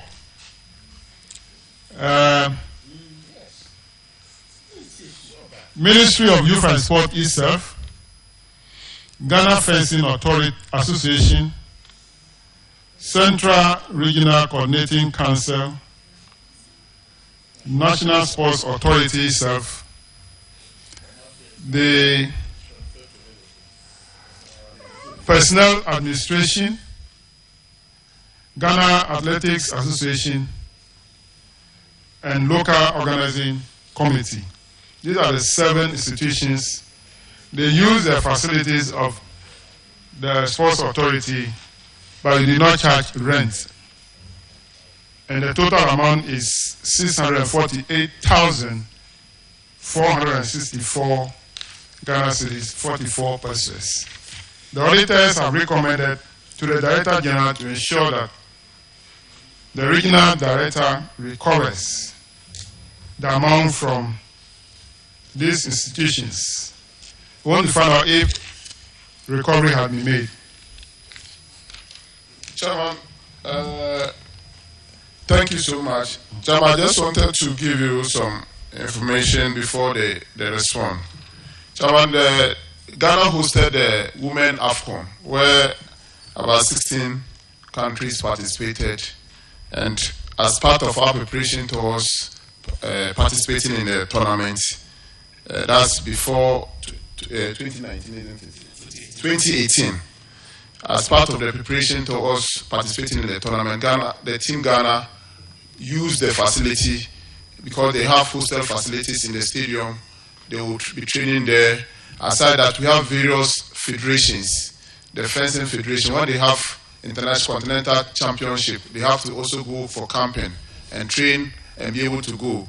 Then you have the GFA. For example, when the Black Star is going to play, the junior national teams are going to go for tournaments. For example, currently as we speak, because of the African Games, they are in Cape Coast camping. All Team Ghana, all the 30 sporting disciplines that Ghana will be participating in, they are currently in Cape Coast camping because we have various facilities at the stadium. At the same time, even at the University of Cape Coast too, we have facilities there so that they will be able to camp. Such instances, we use those facilities to train our national team to get them prepared to be able to participate in those tournaments. So, and in most cases, the budgetary allocations, we don't get the releases. And that is why this has delayed. So I wanted to appeal that this is the genesis of this accumulation of 648,000. Okay, I think that one you are speaking for the Ministry of Youth and Sports. But there are other institutions like Central Regional Coordinating Council, like the Personnel Administration, like the Ghana Athletic Association. They are also there. So, and then the Ghana Fencing Association. Mr. Chairman, these are all sporting federations. The Ghana Athletics Association, the Ghana Fencing Federation, and even all these are sporting federation. So they have their individual sports championship that they normally will have. The NSA, for example, will do cross country, and in most cases they will want to come and camp there. These are all, even though they are not, it's not directly the Ministry of Youth and Sports, but these are federations under the Ghana, registered with the National Sports Authority and also under the Ghana Olympic Committee.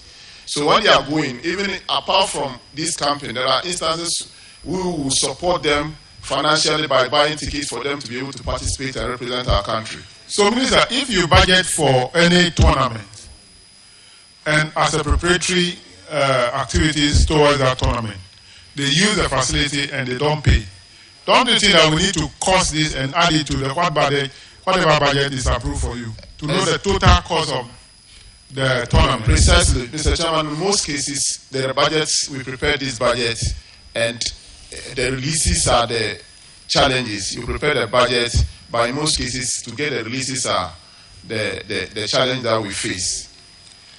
And these are legacy debts. They are debts that have accumulated, not this period, 2018, 2019, and something that we have inherited. But, Honorable Minister, how would the National Sports Authority, how would they raise revenue to maintain those facilities so that it can be in good shape for you to be using all the time?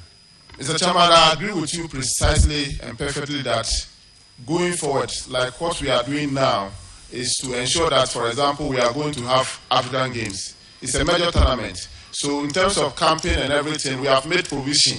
But I'm saying that these are legacy debts that we have inherited. And we have taken steps to ensure that going forward, we don't accumulate more. Who incurred the debts? These are, the Women AFCON was done in 2018. It's the ministry. But it's something that we have inherited. We have put reforms in. You inherited it from whom? It's government. So there's not like inheritance here. Yes, it's government. I'm only indicating that we've put steps in place to make sure that at least there are budget allocations now for even pre-camping, so that going forward we don't accumulate more. Do you want to say that as you can see, I incurred the debt? Not necessarily. Which you have inherited. So what are you proposing, that this debt should be written off? Mr. Chairman, that is what I'm seeking and your guidance. It's an appeal. Well, we don't have that power.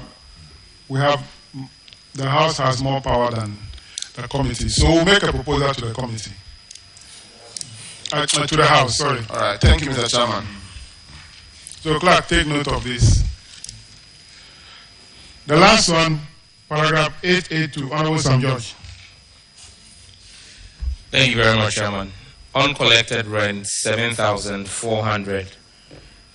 There are 4 entities or individuals or institutions: Juliana Frere, Bismarck Amponsa, near Royal Ventures Stadium Restaurant.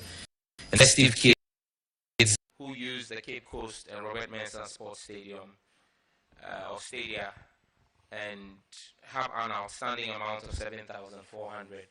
Has the amount been recovered?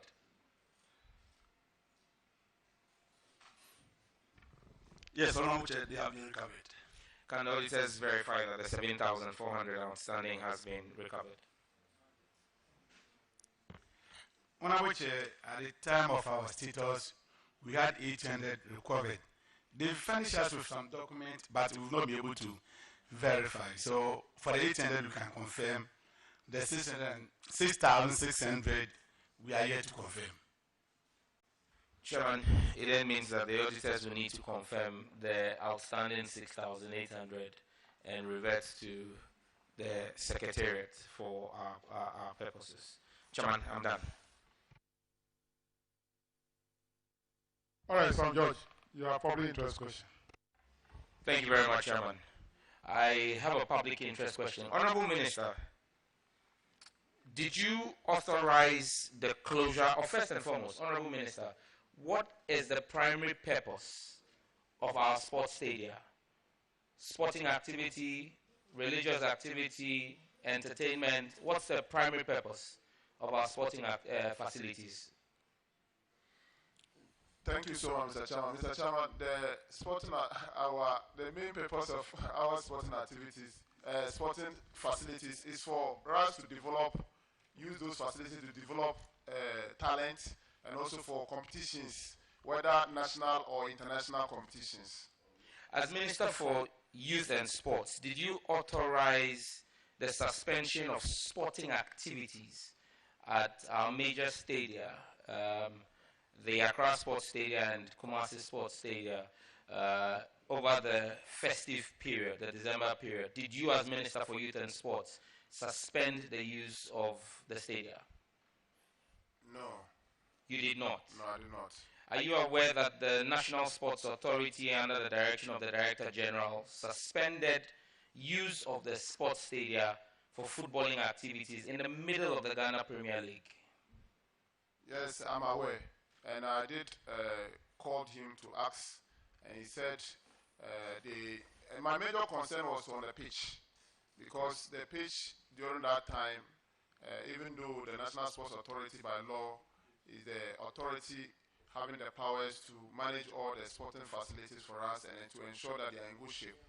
Once we have a major tournament coming, the African Games, and we have also the Premiership ongoing, my major concern is how much are we getting from these social events that we are giving out to these facilities to, whether even if they use it, we're able to maintain this facility. Is something that I've engaged the Director General that going forward this should not be done, because at the end of the day, once whatever you get from them per the fees and charges that has been approved for the authority to collect, whatever they are going to get from these social big events that they organize might not be able to maintain them. Okay, Minister, thank you.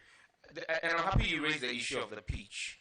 The last time the Director General and yourself appeared before this committee, I was sitting where Honorable Ajay Boateng is sitting, and I asked a question. Before I finished asking the question, the Director General responded. I asked a question about pitch covers and whether the National Sports Authority had pitch covers to protect the pitch, because football, for example, the state of the pitch will affect the output of the game. And like I said, I didn't finish asking the question, and Director General, you responded that you had pitch covers and you used pitch covers. Festivities, after you suspended. Is the microphone working again? Okay. So without approval from the minister, you suspended, Director General, this is to you, you suspended sporting activities. Did you use pitch covers during the social activities and religious activities that were held at the Accra Sports Stadium? Thank you very much, Honorable Chair. First of all, The question I've asked you, Director General, is yes, we used. No, we did not. I've got quite a number of questions. So let's make it snappy. There were a number of events. The one, I think probably you are referring to the December concerts, which they took almost about 6 years setting up, did not use the pitch covers. There were none of. Please. I just asked the question. Did you use pitch covers? For that particular event, we couldn't have used the pitch covers. For which particular event? The one, the social event, the concert. I think there was a concert there by Bernithing Music Group. Yeah, there was concert. That particular one, we couldn't have used the pitch covers. Why? The reason is this. You know, we in Accra Sports Stadium, our turf is a grass. It's a natural grass. I think the technical people are here. They can help you with it. It's a natural grass. If you are using the natural grass surface for other events, besides, for example, sporting like football and others, if it is really for a very limited time, you can use the available pitch covers that we have. I think I have a sample here, which we have used before. You can use it. Then probably in the evening or morning, you remove it and then you resume the watering regime. If the event is going to take longer than that period, for example, what they did, maybe they set up like 4 days and so on and so forth. If you put them under the cover, 1, you are not watering. 2, you are building up heat underneath of the covers. And it burns even much more than if it were not even covered. And you see, grass in particular is a very sensitive material. I think sometimes we compare. Director General. Please. Director General. Can I? No, you're going into areas I haven't asked you a question about. Director General, I asked you a specific question. Last year when you came here, do you have pitch covers? You said yes. You know this. You know all of this technical stuff. Yet you decided to suspend sporting activities without consulting your minister or your board to do a social activity, and then said it took 4 days to set up. Now, Bernithing Group paid you 70,000 Ghana cedis. Is the 70,000 Ghana cedis enough to restore the damage that was done to the grass at the Accra Sports Stadium? The usage of the sports stadium is a multi-purpose. It's a multi-purpose. We are speaking about a specific event. You brought in the specific event. Please. I asked you a general question. There's a question before me. Can I address it? If you're not answering my question, I will draw you back. I don't need you to take me on a toilet. Can I address the question before me? So I'll ask my question again so you are clear. You decided to rent out the stadium for a social event to the Bernithing Music Group. They paid 70,000. Is the 70,000 enough to restore the damage that was done to the pitch? Mr. Chairman, the calculations that we have done with the various events, which have a certain component of it, which we call the pitch insurance cover, is able to restore. It's able to restore. I think if you remember, before we shifted our sporting activities to other stadia, we had made mention of this to all stakeholders, that in December, a particular period will be used for other events which are not sporting. And the revenue for it should be able to recover entirely everything. And if you remember, by January 9th, my minister sent a visitor, inspection team, which was led by Chief Director here. And I think I have all this evidence here, to come and check whether we have been able to recover the pitch. And it's fully done. You still have not answered my question. It's fully done. The usage of the stadium for other purposes, like for example congresses, I think MPP, NDC congresses, they were all held there. Other non-sporting activities occurring in our stadium, it's not new. This is not the first time Professor Chumesi is granting permission for the usage of the facility for other non-sporting. It's done all the time. Even independence celebration. We did it in the Tamale, we did it in the Cape Coast Stadium, we did it in Kumasi Babaya Sports Stadium, we do it. But the question is, are you able to recover it and get back the sporting activity? Yes, we do. We're able to recover. So that's exactly what we have done. Director General, if you were saying whether to cover and not cover, and that's what I will provide you technical understanding that sometimes you cover, sometimes you may not cover because if it lasts longer, you destroy even much more. Director General, you are, with the greatest of respect, you are a professor. And as a professor, if you were in the lecture theater and you set your questions, I mean, with this, the person will even get 7/100. You understand me? Now, look, I asked you a specific question. Your minister, because I asked your minister first, your minister said he didn't authorize it. You took responsibility and proceeded to do it. I asked a question you've not been able to answer. Now, I have information that says that you raised 250,000 Ghana cedis from non-sporting events during the festive period of 2023. Into which account was that money paid? Every payment is done at our finance, and it goes into our this time, if it's an IGF, of course, of which is IGF, then it's lodged. And then 66% of it, which is then allowed for us to be able to utilize. Is your accountant here? My accountant is here. Accountant, the money that was paid for the activities in Accra Sports Stadium, were they lodged in the authority account or your original account in Kumasi?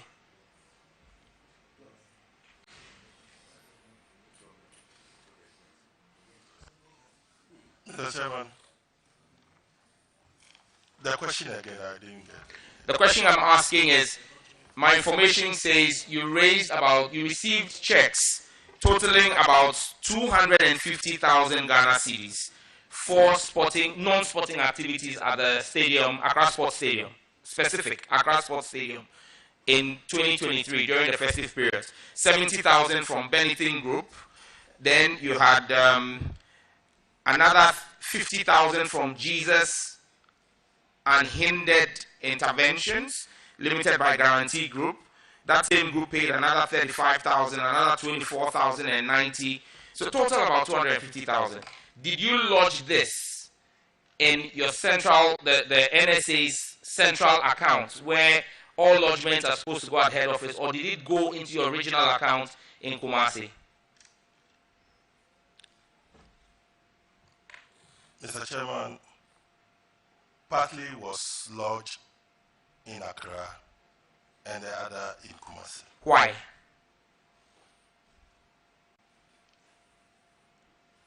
Why do you raise revenue in Accra for an event in Accra and lodge it in a different account in Kumasi? Mr. Chairman,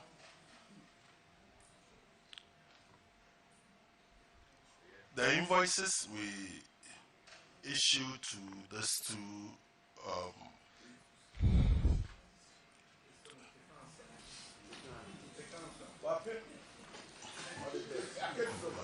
do you have an answer for the committee? Because when we destroy, we issue certificates. You present it before payment is made.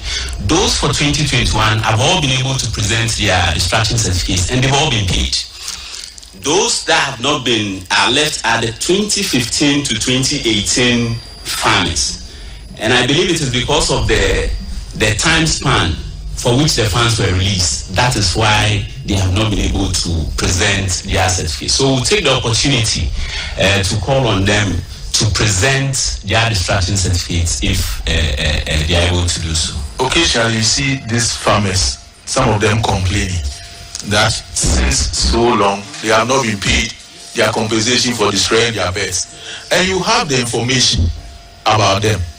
What stops you from tracking them to go and pay them? Because all you know, they don't even know. Such checks for programs in Accra, in Kumasi.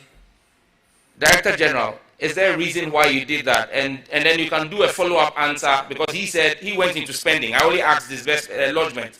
He said that you spent the money. Why did you move the money to Kumasi?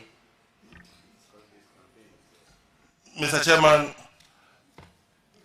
I did not say he directed me to deposit the money in the Kumasi account.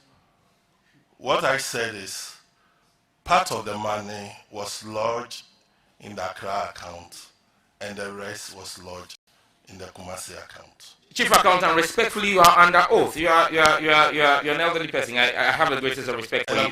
And the committee is sitting here. If you want to withdraw what you said, because except you're saying I am lying, we're all sitting in this room.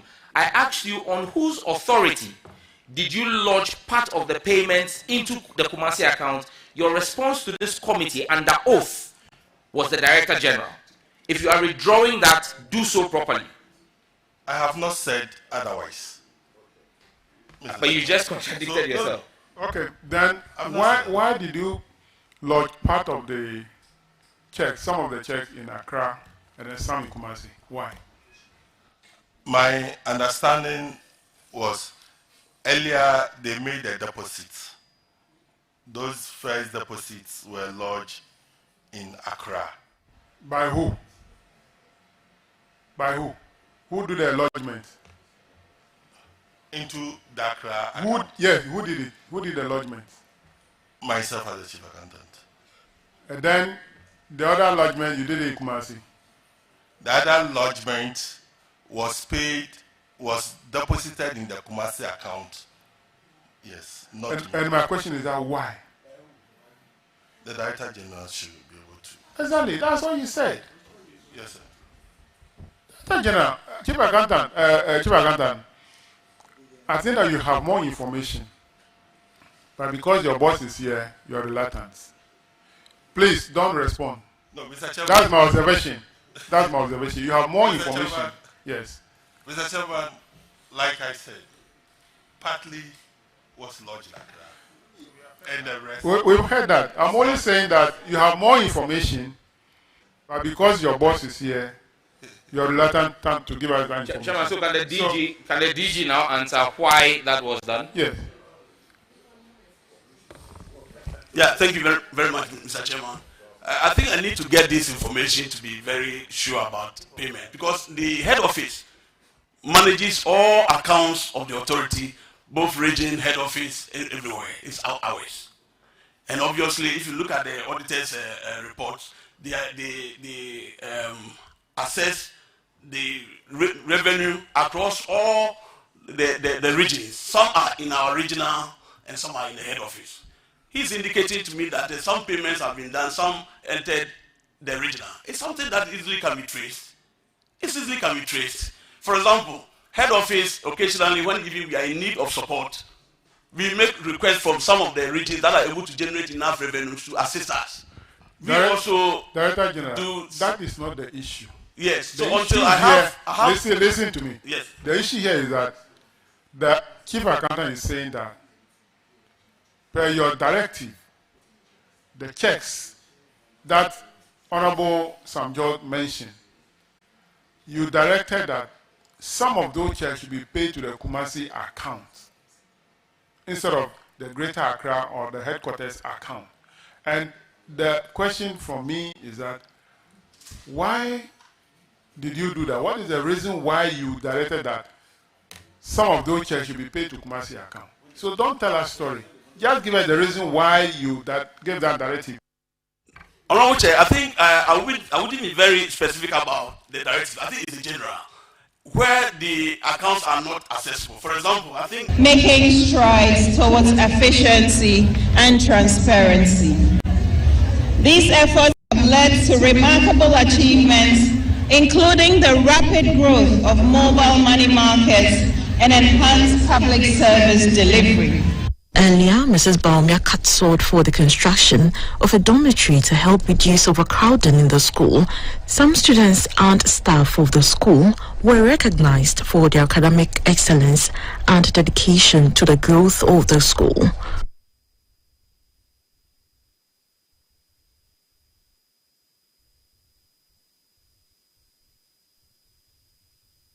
Today, there was back and forth between the head of the local government service, Dr. Nana Atto Arthur, and the Public Accounts Committee of Parliament. Dr. Atto Arthur had to do a lot of explaining with regards to unearned salaries received by some workers within the service, according to the Auditor General's report.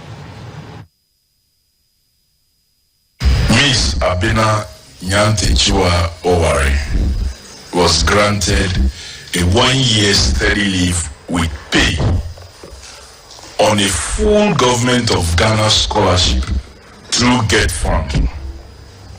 The total cost was £27,410 to pursue a Master of Law program in the United Kingdom from September 2019 to September 2020.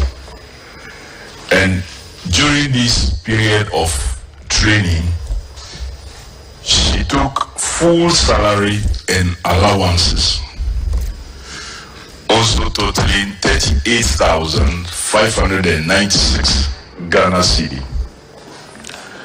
After the study, she failed to return to serve the department where she was. The recommendation from the auditors is that the chief director should ensure the head of local government service recovers the value of the bond.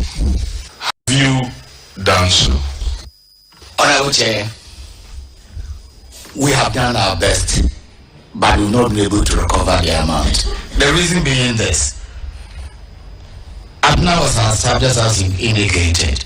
After a year when Abna failed to return, the first thing that we did was to make sure that she would not be validated, meaning that she was not getting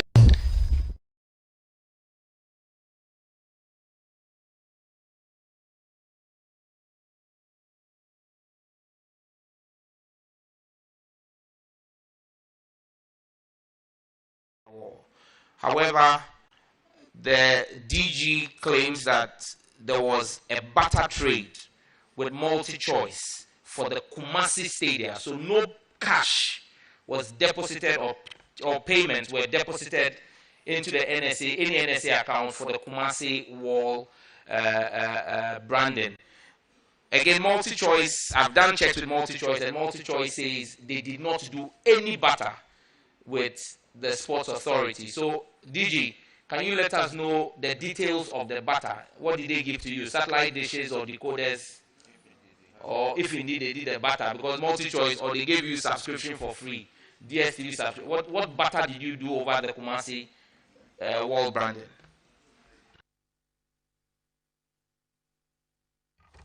Honorable Chair, it's new to me. It's new. The regional outfits also have that obligation to also generate revenue. And as part of it, I think, for example, wall branding and all that, they are also part of this IGF. And when the IGF, when these kind of services are provided, they are done through contractual agreements.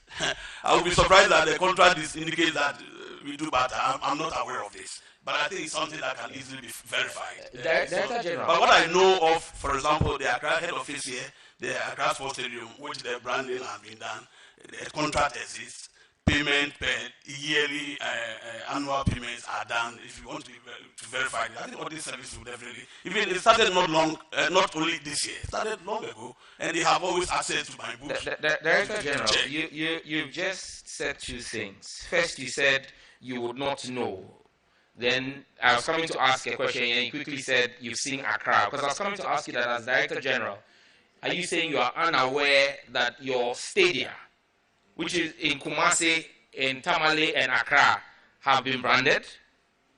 I'm not saying that I'm not aware of the branding. I'm saying that I'm not aware of this barter system that you said has been introduced into a contract. Okay, that's which fine. I don't know. So you are saying that you are saying that you are aware the walls have been branded, but you don't know about the Kumasi if payments were done. When, as Director General, wouldn't you have asked your regional director in Ashanti region the contract? Will those contracts be entered into by head office or by the various regional secretariats? The regional offices also have that authority that they're able to offer some within a certain ranges. They are able to enter into agreement on our behalf. That is the reason why the audit service, when they have audited head office, they go to individual regions and audit them, and the regional directors become responsible entity or the spending officers. Yeah, DG, but it will be interesting and telling for you to. You are suggesting that multi-choice in dealing with the NSA did not sign one agreement over the number of stadia, but signed different agreements, separate different agreements for Accra, a different one for Kumasi, and a different one for Tamale. Is that what you are suggesting to us? What I know is that the multi-choice engaged the Accra management. You see, all these facilities are under different management. DG, don't go into a long story. We do not have, until maybe in future, probably if I because the contract is for 3 stadia. So every stadia is under different management. Yes, You understand? but they are entering into a contract with the National Sports Authority and then picking 3 of your facilities. So it is one contract for 3 different facilities. No, that's not the case. That's not the case. Even when I got to know, for example, the one in Accra, the request for that service was only purposely for Accra Sports Stadium. Chairman, I would rest here and thank you for indulging me, but I just want to state for the records that there are issues of impropriety at the National Sports Authority that this committee has uncovered. The issue of a missing government vehicle is still outstanding. A vehicle that the parking place was changed on the instructions of the Director General, and the night when the parking place was changed, there was a robbery in that hotel, and that hotel turned off its CCTV. Those matters still remain outstanding, and Ghanaians really want to get to the bottom of these issues. Chairman, I thank you. Well, Chief Accountant, are you aware that MultiChoice has entered into contract with the National Sports Authority, and that 120,000 was paid to the Sports Authority for branding of Accra Stadium? Are you aware of that? Yes, Mr. Chairman. Has the check been paid into your account? Yes, last year, Mr. Chairman. Okay. Is that account at the Greater Accra or the head office? The head office account. Okay, good. But the Director General is not aware of this, so you know that. He's not aware. The man is not aware. Are you aware, Director General? Are you aware that 120,000 was paid to the account at the head office? Chairman, I said that I'm aware of the contract that is signed for the use of Accra Sports. Okay, fine. Chief Accountant, are you aware that MultiChoice paid 80,000 for the Tamale Stadium for branding the walls of the stadium? Are you aware of that? No, Mr. Chairman. You're not aware of that? Yes, Mr. Chairman. Okay. Are you also aware of the Kumasi Stadium, that there's a contract between MultiChoice and National Sports Authority, either the regional office or national? Are you aware of that? That I am aware, Mr. Chairman. How much have been paid for that? Mr. Chairman, I'll verify. I don't have It means that you're not aware that payment has been made? I know payment was made. How much? If you know the payment, how much has been paid? Mr. Chairman, I cannot say offhand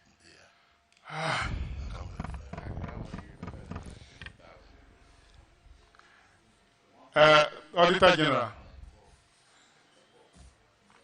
I'm repeating my recommendation. We'll recommend in our reports. But I think you should communicate this to the Auditor General himself immediately. There's a need for a special audit of National Sports Authority. Well, Mr. Chairman. All right.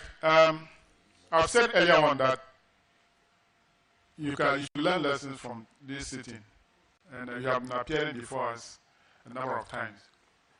I'm sure you appear with us again when we are taking the 2023 reports. That will be the last report I will take. Then maybe Rankin's brother will come and take over.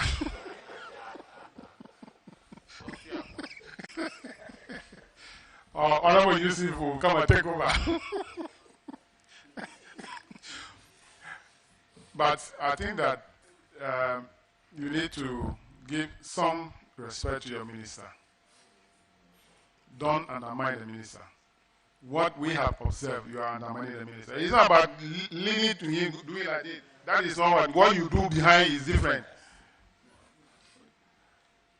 You are discharged. Honorable Minister, you are discharged. Thank you so much, Mr. Chairman. Do we have the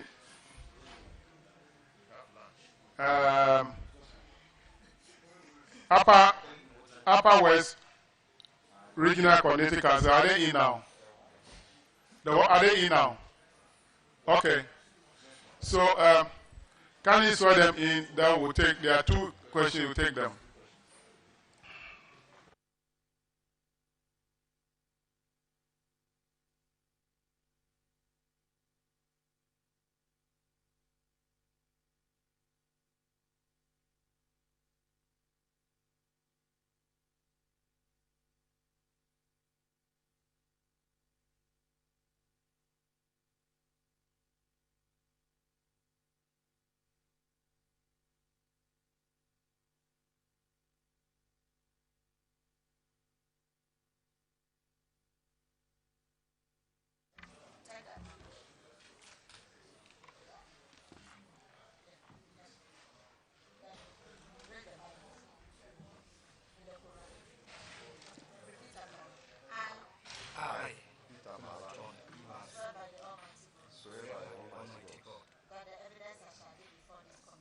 That the evidence I shall give before this committee, touching the matter in issue, shall be the truth, the whole truth, and nothing but the truth.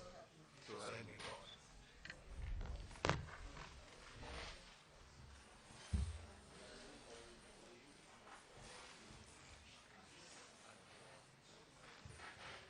Okay.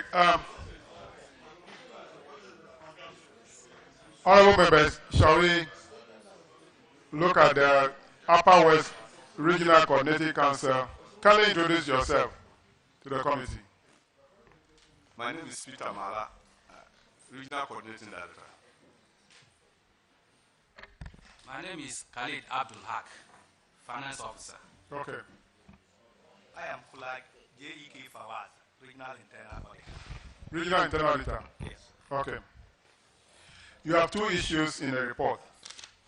Paragraph 856.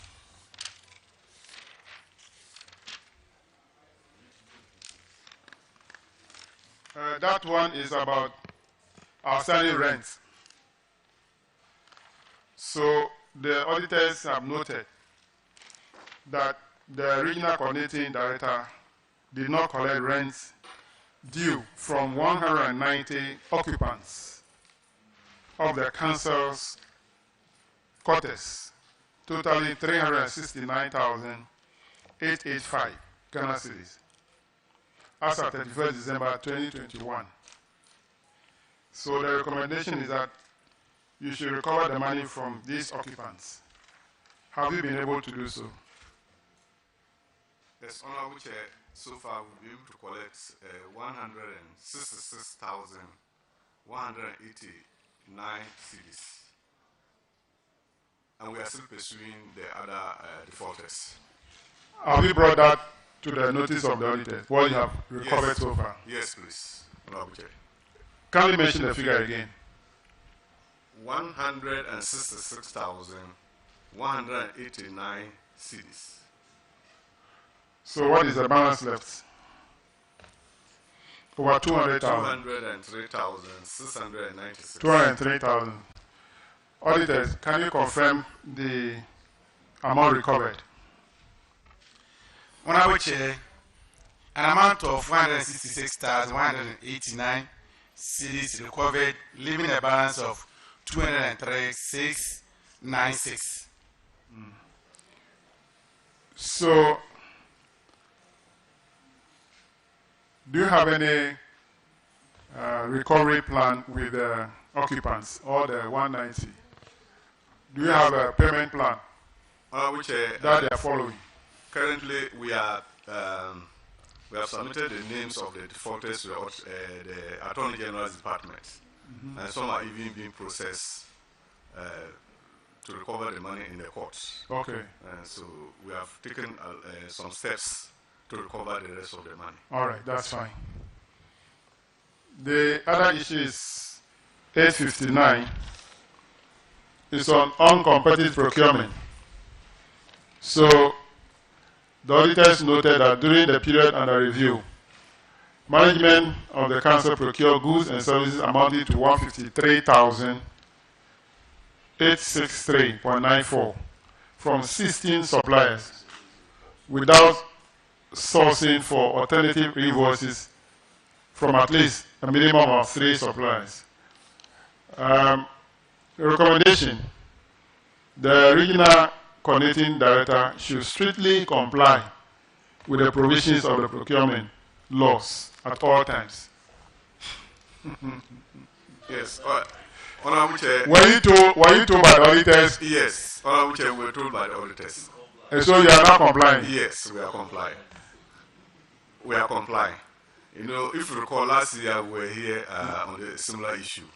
And we indicated that since then we've been complying. We are using the... so in the 2023 report, you will not be cited for this? No, we don't hope so. If you are complying, how will you be cited? Yes, we are complying, but you know, a few slips will come here and there.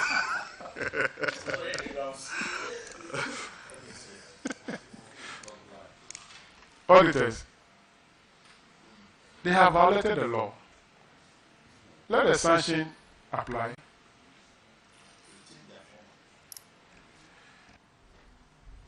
Well, Honorable Chair, we've taken notice of the recommendation and subsequently we'll make amends.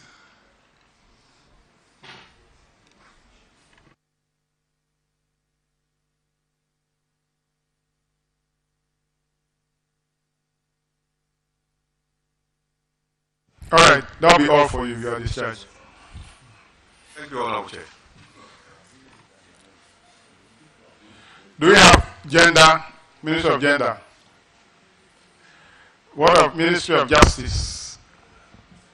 They're also not here. Okay, is there any other agency that is here which we have not attended to? No. All right, honorable members, that brings us to the end of today's sitting. We will not sit tomorrow, but we'll sit on Wednesday. And Wednesday we are expecting Minister of Foreign Affairs, Minister of Communication, Minister of Roads and Highways, Employment, Transports, and other government agencies. On that note, the committee sitting is adjourned to Wednesday, 7th February 2024 at 9 o'clock in the forenoon.